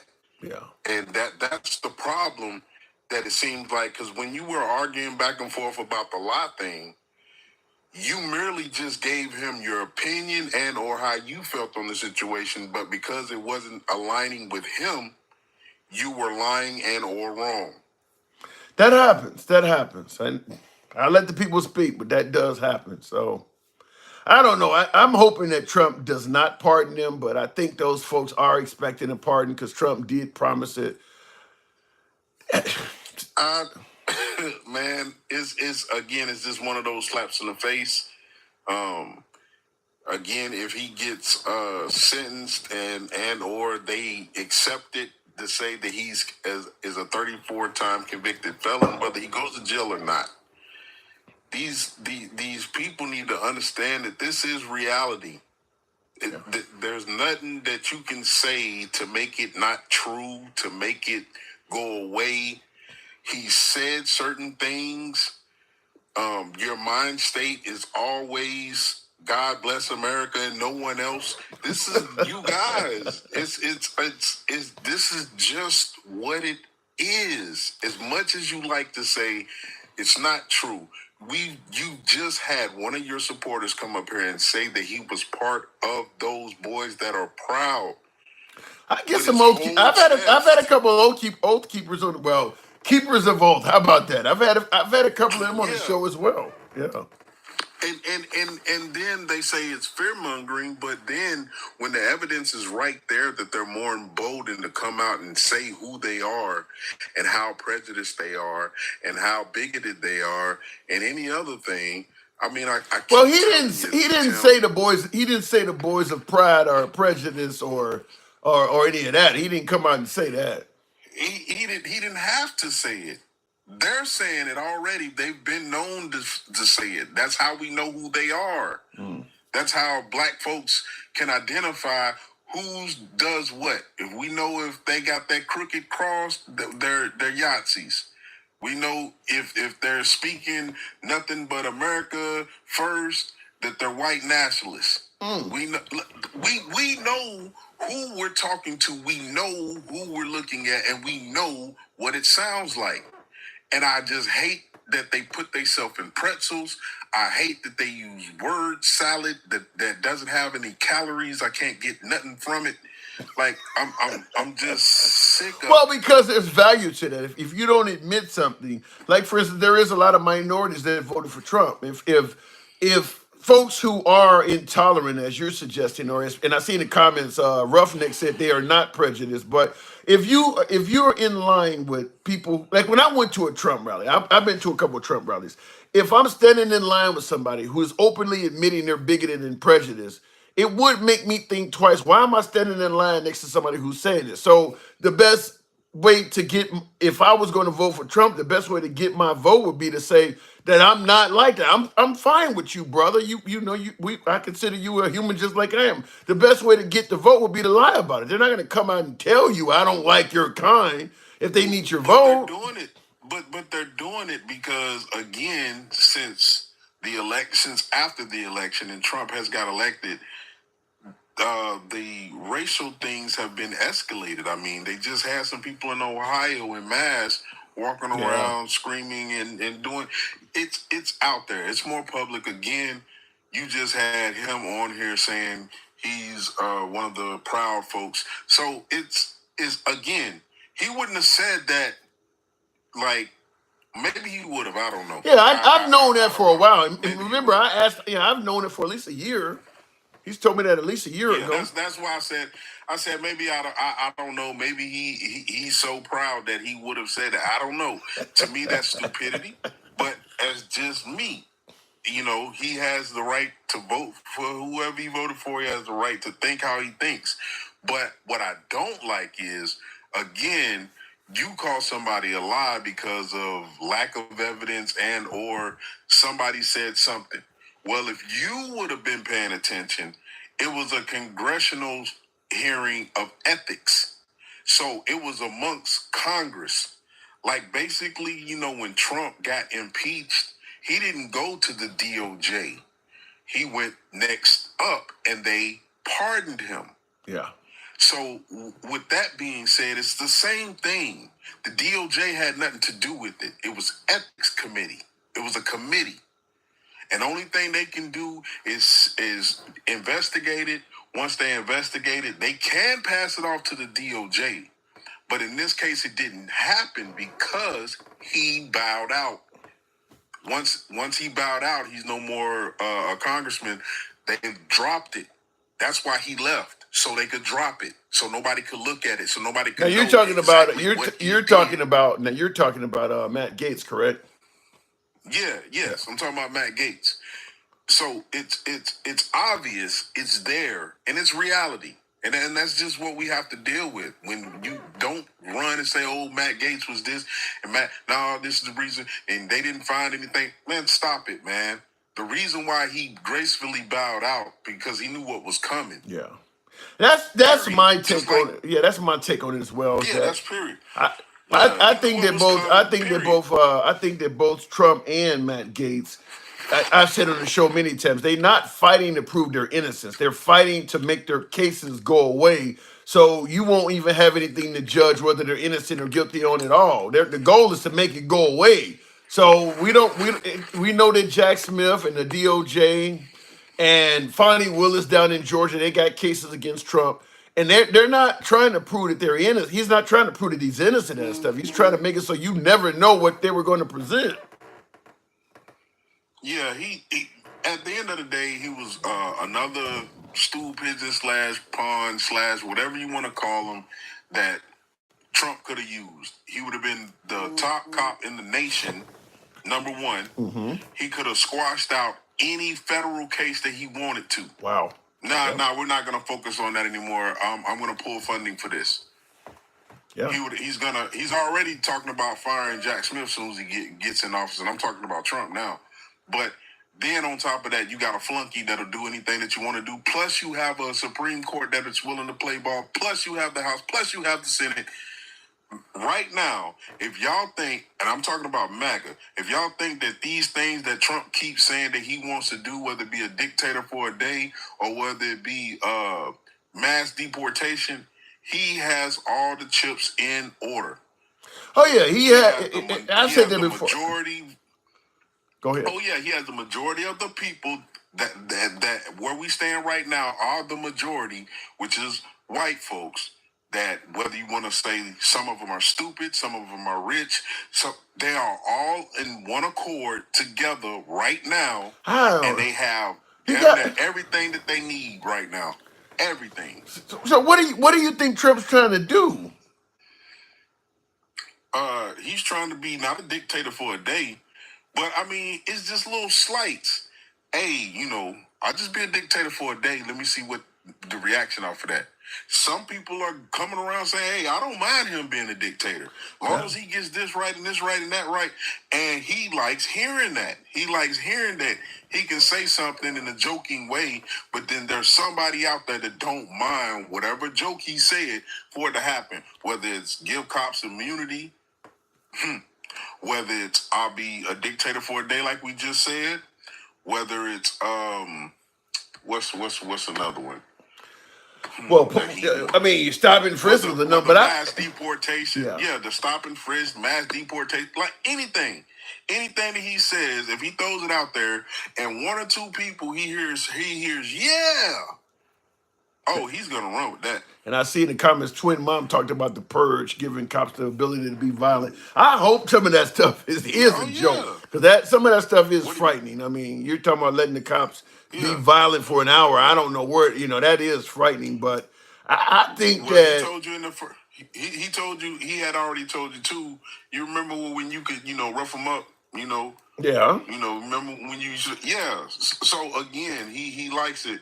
Back in the day, he likes the 60s. He likes the way that the cops were able to basically be physical. They could tune you up. They could tune you up. Yeah, tune you up real decent, and it was the norm. And every time black folks or minorities, whatever you want to say, always had to depend on the federal government. And they, the ones that came in and got the local police departments right and did investigations and put the people in jail. So right now at this time, that's the product of the Republican Party. But how do you respond? How do you respond? He asked you, do you trust the DOJ and basically the federal government? But right now, at this point, we have no choice because that's the only ones that's really holding up anything for anybody, including ABs. Well, good luck with that. How do you respond to somebody like April Worley in the comments that says, if you're worried about the cops doing all this, just don't be bad guys. In other words, just obey the law. I feel the same way about ABs too. If you feel like that, then close your legs. Hey, my man, like Takesha said, go get a vasectomy. Any logical answer, I agree with. Logical. But when you come with all these extra, I'm going to follow your pregnancy. If you go to another state and get it, I'm going to, charge you. Like, come on. Yeah. And then I thought y'all didn't, want more government. I thought y'all guys... Everybody says they're for small... Everybody says they're for smaller government until big government can be used to implement their agenda. Then they're favorable for it. Exactly. I want to read this to you. I want to read this to you, though. Gen X, who I was just on... referring to you, says Stick should be. He said Stick should be MAGA for a day. He would have a great time. But he said I'd even buy him a beer and let him sport my MAGA hat. He just got to leave Miss. He got to leave Miss Mo Betta's home. So you got an invitation to be MAGA. Listen. I get it. I get it because I'm that same guy that believes that men should have more rights. I get it. And it's not that I'm a Democrat and it's not that y'all are Republicans or conservatives or MAGA. It's not that. It's just like this. I can't vote against my own best interests and I can't vote, which is number one, with bigoted racist folks. Wow. Now, you may not be bigoted or racist because you said you'd take me and make me, let me have a beer with you. That's cool and that's fine. But I'm not really like that because, again, my ideology and who I align with are more like Black Panthers, are more like Malcolm X, are more like Muhammad Ali. By the way, he's from Louisville, where I'm from. Right. So, yeah, it don't align, and my people, the two people that should be my people, but I don't know what they got going on. Tim Kuhn and Brian, that's the only guy y'all got over there. Byron Reynolds, whatever his name is. Yeah, they don't have. Yeah, Tim Scott. You call him Tim Kuhn. Come on, man. And they've been chewed out everywhere they go. Because they just say the wrong stuff. Yeah. You don't tell another grown man you just love him. Didn't Tim Scott say Didn't Tim Scott say something that was about slavery was good or beneficial or something? Didn't he promote slavery or something? Man, it's not so much he promoted it. It's just the way that he tried to twist it to say basically we got something good out of it.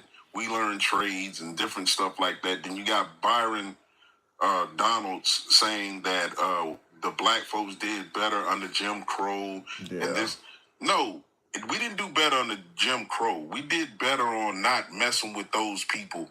Them not being allowed to mess with those people. Because what I want you to understand is until we got to the point where we were talking about wanting to be equal, it just sounds to me like now, looking back, we just wanted the right to go out and hurt somebody like OJ and get away with it. We want to be just like them, which is the white tee man. You go out, you do something, and 9 times out of 10, and back in the day, you can just say, "Hey, no, the black dude did it." Yeah, Susan Smith tried that, who's now serving 30 plus years. I got to move it on, but you are right. There was a time when we had no recourse. You can blame anything on the black man. Hopefully, we never go back to that. Stick. You know how? Hey, stop and frisk. Stop and frisk. Don't tell me that. I gotta go. Don't mention it. He moved wrong. He moved wrong. That's really wrong. Gotta go. All right, moving on with the program real quick. I don't wanted to respond to something I've seen, and thank you, Sabrina, for the sub. Appreciate that. I'll go ahead and go straight to that because I didn't see what I was about to go into, but I'll bring Sabrina on. Good evening, Sabrina. Hi, how are you? I'm doing good. Good to have you on. And thank you for the support, by the way. Now, did you lean right? I mean, do you lean right or left? I don't know. No, I'm definitely a lefty. Oh, what? Why wouldn't you favor Trump? Oh, lots of reasons. He's awful, but he's our president now, so I'm under the you know. impression that he would give us a good economy. There was no new wars under him. You could afford the price of gas. You could afford groceries. I was under the impression he was a good president, according to some of my viewers. You don't think so? No, no. I mean, gas was cheap because nobody went anywhere. Um, the economy, like we were all sitting at home not spending any money, and we were getting money from, the unemployment. We were getting extra $600 a week, and so like, a lot of people got paid more sitting at home than they did working their actual jobs. Yeah. So they felt like they had a lot of money in their pocket. And they felt like Trump gave them that money personally. Yeah, yeah. I've had a lot of people tell me that, like, I have somebody get on the show and say or Trump gave us, a couple thousand in stimulus money. What the hell did Biden do? And I'm like, you really think Trump gave you that out of his pocket? Wow. No, So, that was our money. Like, right. that was our He tax yeah, money. he gave you some of your own tax money back. Let me ask you this though. Is there anything you are concerned with that Trump is promising now that he's about to become president? I mean, because obviously you don't favor many of the things he said he's going to do on day one, but is there anything that you're really concerned with that you're really hoping he does not do? Um, I hope he doesn't turn Ukraine over to Russia. I'm concerned about that. I'm concerned about Project 2025 and some of the things that they're wanting to implement, and the people that he's put in charge of, his cabinet. I'm Now, concerned now with that. when you mentioned the Ukraine, a lot of folks are suggesting that we spend way too much tax dollars going over there that could be helping out other Americans, and that's not our war. As Gen X was saying, look, it could go nuclear, it could go further than that. I don't want to risk American lives to defend the Ukraine. You believe we should stick it out? Yeah, because those same people saying we shouldn't be over there and we should spend it on our people are the same people who want to cut all the programs that will help our people. So in other words, Sure. they ain't gonna do nothing for our people no matter what. Exactly. Yeah, Exactly. I've said the same thing on the program, kind of myself, in regards to that. The Ukraine war just started in February of 2022, and you notice there's not a lot of politicians bragging about how much they used to do for the poor in America before the money went overseas. They weren't doing it then. So what makes you think if the war ends, they're going to do it now? Exactly. Yeah. So, Yeah. Is there any? I mean, because did you think did you think Biden and Harris was doing a good job? I did. I think Really? things were turning around. It was such a shit show when they got there that, it was going to take time. We had a pandemic, and that wasn't all Trump's fault because that was worldwide. Inflation is worldwide. It's not just us. So I think they did good. And all these people saying that Harris didn't have a platform, she had tons of things on her platform. I just don't understand. Like, did they just not listen to her? Well, I grew up in a middle class family. I think she was saying the same things over and over again, and her stating that on the View that she couldn't think of anything she would do differently from Biden. I think she answered some questions poorly, is what Yeah, probably she hurt did. her. Yeah, she did answer some, but I mean, she was going to do the 25,000 for new home buyers. She was going to give incentives for new homes to be built, taxing people making over $450,000 a year. There's all kinds of things you could do, even for like Social Security. If they raise the gap on it, like there's a cap on it. I think it's 147,000. If you make over that, they quit Yeah, taxing you I on the don't Social think, I don't Security. think promising to tax the wealthy. I think that was one of Bernie Sanders' mantras as well. I think even Obama talked about spreading the wealth around. That's incredibly unpopular for some reason, even though most of the country is not wealthy. Yeah, I don't understand. Well, I mean, they're incentivized to keep their money. We need that money to go into our economy. That's how you have a good economy. Like if people Yeah. don't have money to spend, you don't have an economy. Yeah, but our country believes in capitalism, and they look. I mean, like Elon Musk, them type of folks, they believe that guy should be able to make as much money as he possibly wants to. I mean, you start talking about taxing the wealthy, you're certainly going to lose the right for sure. And I don't understand it because there's a lot of poor people on the right, and like, why are you defending a billionaire? But they certainly do. Yeah. Well, nobody becomes a billionaire ethically. Yeah. That wealth is built on the backs of the people that work for them. So That is one way of looking at it. What about the border, though? I mean, do you think Biden and Harris did a good job securing our border? no, I don't. That is a failure on their part. Yeah, And I mean, it's not perfect. They're not perfect. No. do you not favor Trump for, he would likely get in there and maybe secure our border, make us a little bit more safer? Well, I think somebody was talking about the pendulum before. You go too far one way, you got to find a good middle ground. You can't just go mass deport everybody. We don't have the money to do that, and you can't just let everybody in either. True. So you got to figure out what's going to help get the people that are coming in here the right way and efficiently, and not take 10 years to become a citizen. Now I hear there's another caravan headed this way right now trying to get in before Trump takes office. So apparently even the migrants see Biden as really soft on immigration. There's a caravan headed this way right now.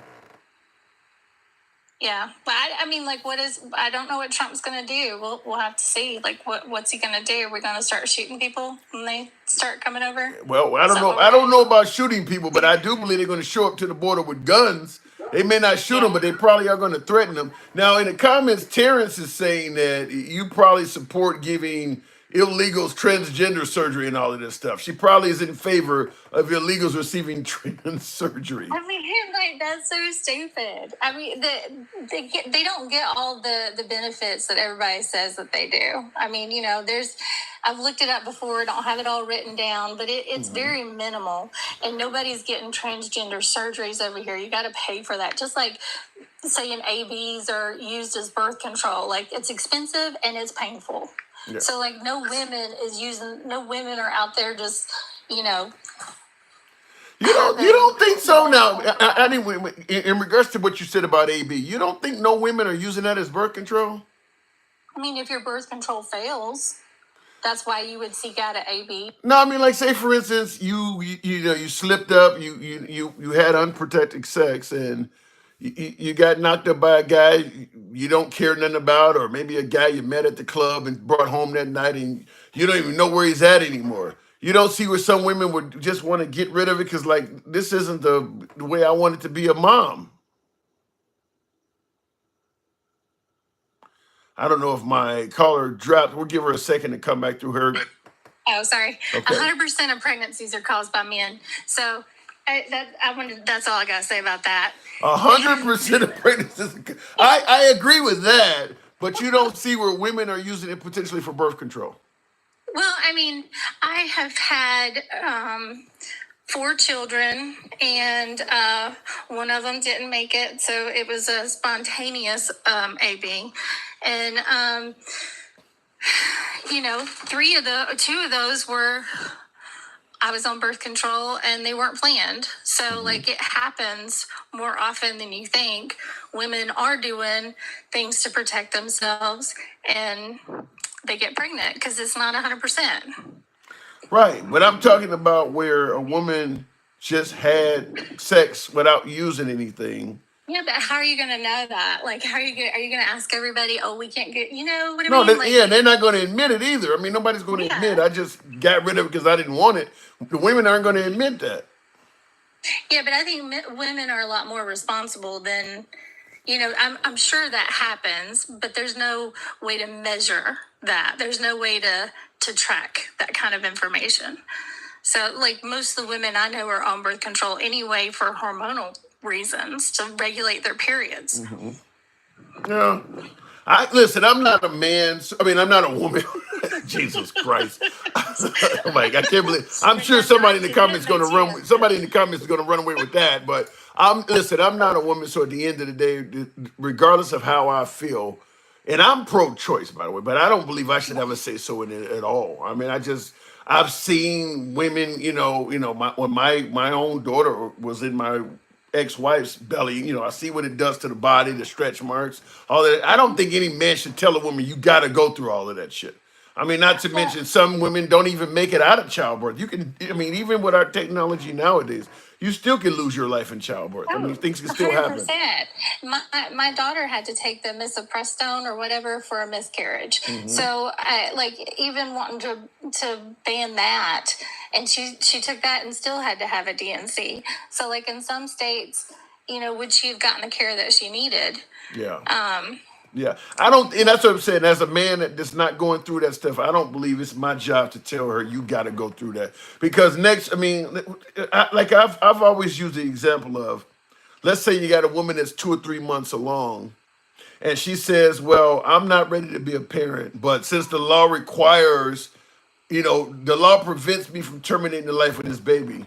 I'm demanding that you come sedate me and take it out of me. I'm not going to take its life. Just put me under and take it out." You can't do that because you need her. So I mean, what happens next if the woman decides that she's being forced to have a child she doesn't want, and she starts fasting or something like that, or doesn't take care of herself? Do we charge her with a crime? I mean, yeah, because no, that's crazy. We can't do that. yeah, and And that's what's nobody that's what can happen. And nobody ever talks about how, like, you can rehome your adopted child. So, like, how many people are going to be adopting babies just like people take in puppies because they're cute or they wanted one, and then when it gets, bigger and they don't want it anymore, you can rehome your kid. Like Wow.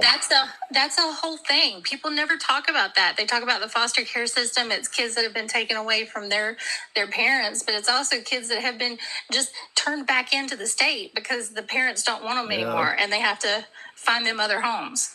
Yeah, you get a badass kid from foster care and it's not acting right. Yeah, I've heard of that. I knew a woman in Chicago that was taking in foster kids simply for the government subsidy that comes along with them. Yeah. And you get a child that's running out in the streets all times of night and don't want to obey, and she would give it back. I've seen it happen. I've actually seen it happen by kids that I knew. So, um, But I did want to say something about, like, it was way earlier in the conversation, and I made notes. This guy sure. was talking about the Bibles in the schools with Oklahoma and Texas, and how he thinks that Trump's just not going to let it go that far. I don't believe Trump's going to interfere with that at No, he all. is totally going to let it go that far. Yeah. Oklahoma just bought his Bible to put in their schools. Right? Did they actually officially do that? Yeah, I That's think it was like $6 million. When they could, I mean, they've got tablets. They could even download a version of the Bible on the internet for free. Like, it was just a wasted money. He was trying to get a place in his cabinet, and it didn't work. so. The state of Oklahoma that's passed a law that the kids have to they're going to be reading from Bible passages. They officially did purchase Trump's Bibles. I'm pretty sure that came through. I think it was something like $6 million. I mean, I don't know if it got vetoed or stopped in some, but I mean, it was in motion to happen, and they were buying that version of it because it had the Declaration of Independence and something else in it. But it didn't have of the Constitution, but it didn't have all the amendments to the Constitution. So That is utter corruption. And I see in the comments, Kurt Smith says that's exactly how Hitler got rich. Wow, that's crazy. That yeah. they passed that law and then And then you're correct when you say that there's no way in hell Trump is going to interfere with it if he's making money off of it. And then that's a conflict of interest. And why hasn't he signed the ethics agreement yet? Why hasn't his administration signed all the ethics agreement? Like, are we going to have a president going in that can't get the security and can't get all the security clearance because he hasn't signed all the stuff he was supposed to? Like, Yeah. that I'm all Well, confused he's about. claiming he's going to. They're not going to use the FBI. They're going to hire a third party organization. Oh my To, God. But that's a smaller government. and, So, and, yeah. and, and nobody on the right is claiming that any of this stuff is corrupt. I mean, they're using your Bible in school. I mean, that's about as close to God. Jesus, I didn't hear about that. That's terrible. Yeah, My yeah. God, that's horrible. So I guess that would be a big concern of mine. But, I teach my kids at home too, like what's right, what's wrong. And I know that they're going to hear things that we don't agree with. But, the main thing is to always be kind and be respectful of whoever you disagree with, and not insult them, and just say, well, just move on. Like, if we can't talk about it, then let's not talk about it, Yeah, that's disgusting in my opinion. All right, well, I gotta move it on, Sabrina, but I didn't know that, man. You just Yeah. you spoiled me with that. That's terrible. That's disgusting. All right, So, Thank you for the sub too, by the way. Appreciate Oh, it. no problem. Thank you. Thank you. You're welcome. All right, moving on with the program. That's horrible. That's horrible that they would.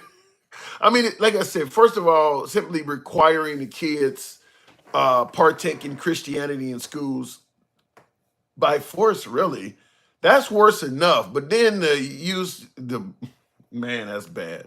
That's really bad. State of Oklahoma taxpayers are going to they basically are making Trump rich, and they don't have any say so in the matter. We're talking about you don't want your money going to the Ukraine, huh? And it's going to him for Bibles. I don't see how that's any less awful, in my opinion. At least the money going to the Ukraine is helping them save lives and save their sovereignty. You're sending your money to a billionaire to buy, as what my last guest said, something you can download on the internet for free. Wow. And I see in the comments, Biden sniffed me as saying that she is misinformed. You saying what she said is not true? That Oklahoma will not be using Trump Bibles in their school districts at all? Is that what you're saying? Because they will lie to you and have nothing. Wait a minute. What does it say? Because they will lie to you and have you hating Jesus like they have you hating Trump. What?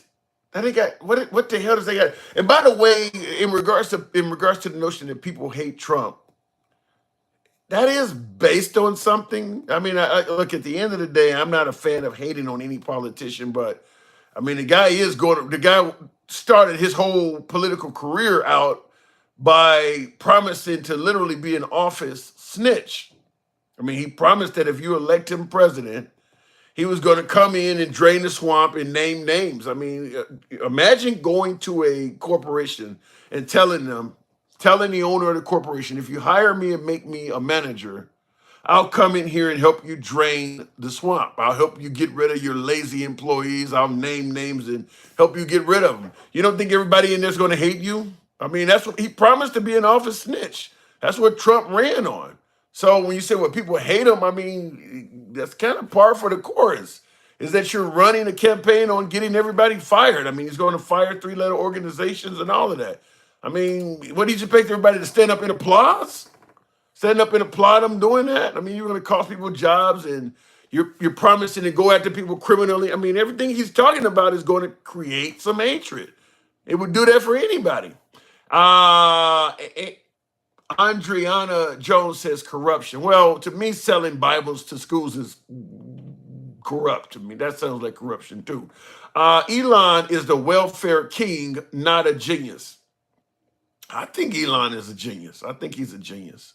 I don't know if his intentions with Trump are pure, though. I'm not for sure of that part, but I think the guy's very smart.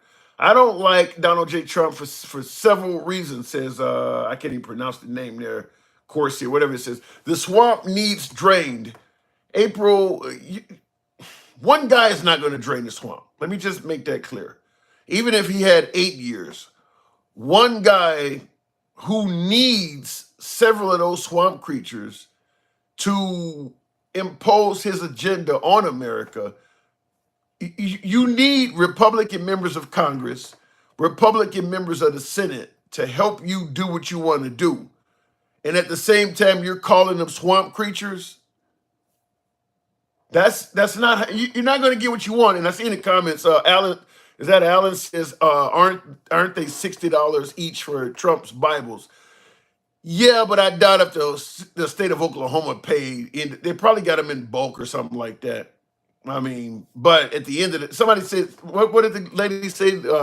My last guest, Sabrina, said it was a $6 million deal. Let me see if I can find some on that real quick. I can't, that is terrible. I mean, that's all I'm going to say, is that is really bad. I have not heard that they officially did it. I knew they were changing the language that was leading them in that direction by saying the Bible had to have a constitution or something, the King James Bible. I mean, they were changing the language so that it only fit what the Trump Bible was offering. So I did hear that part, but I didn't know they had officially bought it, though. That's terrible. And that is terrible. I'm trying to see what I can come up with on here, because I have not heard that yet, but several folks in the comments said it's actually true. So Oklahoma GOP blesses Trump-backed Bibles. Yeah, I don't. Oh yeah, here's something. Well, no, that's coming from a liberal publication, so I don't want to post it. But it's actually titled "Trump Bible Scam Resurfaces with Oklahoma Bulk Buy." So that's indicating they did buy it, but it's coming from a liberal YouTuber. So I don't want to. I don't like to play stuff like that. Fox News is not going to report that. So I like for instance, sometimes I like to make sure that I can post you guys things without coming from liberal sources. But something like that, Fox News is not going to. They're not going to even tell you about that. They're not going to cover that story. You're probably only going to get that from independent and left-leaning organizations. Fox News is not going to tell its viewers that the state of Oklahoma forced its taxpayers to buy Trump Bibles, even though there are many people on Fox that may agree with it. But Fox News they're not going to tell you something like that makes Trump look bad. I see somebody said News 9 app in Oklahoma. I'd be curious to see it because like I said, I heard about it, but I didn't know that it had officially took place. I'm looking on YouTube. I'm not seeing the News 9 thing, but it is something I will discuss probably in a future show because I think that is so fucking corrupt. That's really bad. I mean, I see plenty of articles on the fact that the Bible is coming out, but I don't see any articles saying that they were actually purchased. And of course, you're not going to hear any criticism from MAGA about that, which is awful. I'll look it up later. Anyway, looking in the comments, local Fox News network claims 500 Bibles were bought. It's not a lot, but I just don't believe that Trump's Bible should be the one they're buying. To me, it just looks corrupt. I mean, you're using his administration's in power. You're using a loophole that his administration gave you because under a liberal administration, you would have never been able to force Christianity on students anyway. And then, of course, you're going to reward him by buying his. It looks corrupt to me. Take your money private, buy gold, get it. I don't know what you're talking about. A bunch of stuff that has nothing to do with it. It looks very corrupt. It looks very corrupt. We didn't have any good choices for presidents. Many have stated that. Okay, said Trump's Bible is correct and would be a good Bible to use. At $60 a fucking pop? No, it ain't a good Bible to use. His Bible that the state of Oklahoma is paying for, as my last caller just suggested, you can download for free. It's not a good choice. What are you talking about? Why would you buy a Bible from a politician that you can download online for free? That's about as good of an example of a kickback as you can get. It's a good Bible to use. Oh my God, Jesus. That's what I call making up an excuse. And I see in the comments, Rusty is saying Kamala was corrupt. Kamala's gone. And what did Kamala Harris do that's corrupt? Why would you buy Jordans? What has buying Jordans got to do with the state of Oklahoma using the state taxpayer money to buy Bibles, whether the citizens favor Christianity or not? What does it got to do with an individual buying Jordans? He is mandating this Bible in all schools. Yeah, that guy needs to go. Whoever that politician, the governor or the superintendent of schools or whoever did that, he needs to go. That is, to me, that's really, really fucking corrupt. And I'll tell you this: if it was done in the other direction, where a liberal, let's say a liberal was a member of the LGBT community, the superintendent of schools was a member of the LGBT community, and he was making sure the students in public schools knew about what it meant to be gay or poly or something. I guarantee the right would be like, and then they're purchasing a book that he wrote or some other liberal wrote, and that's what the kids in schools have to read. Terrible.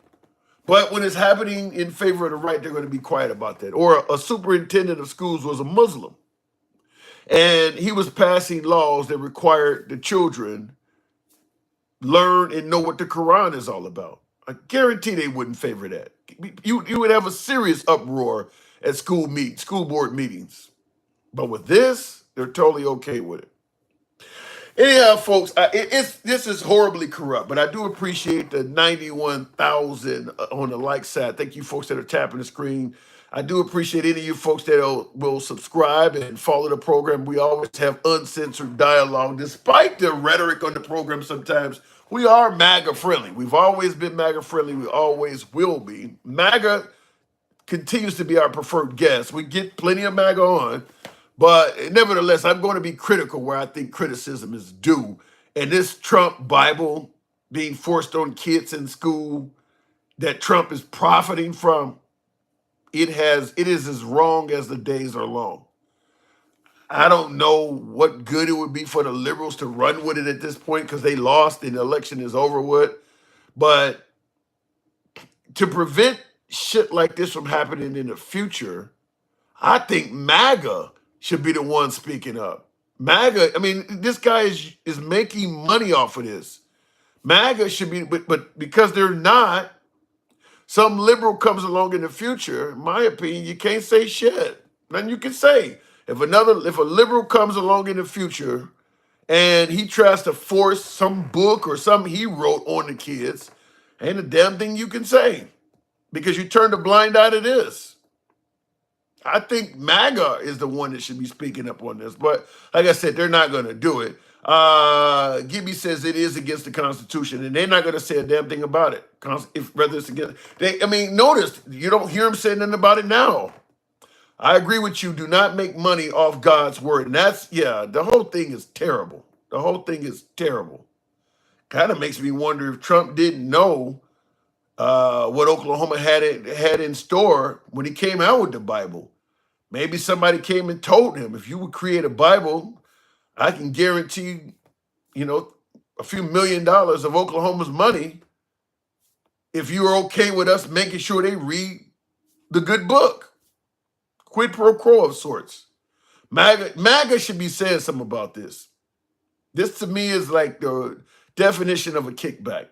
You help us get this law in place requiring Christianity in schools, and we'll purchase your Christian Bible as a result.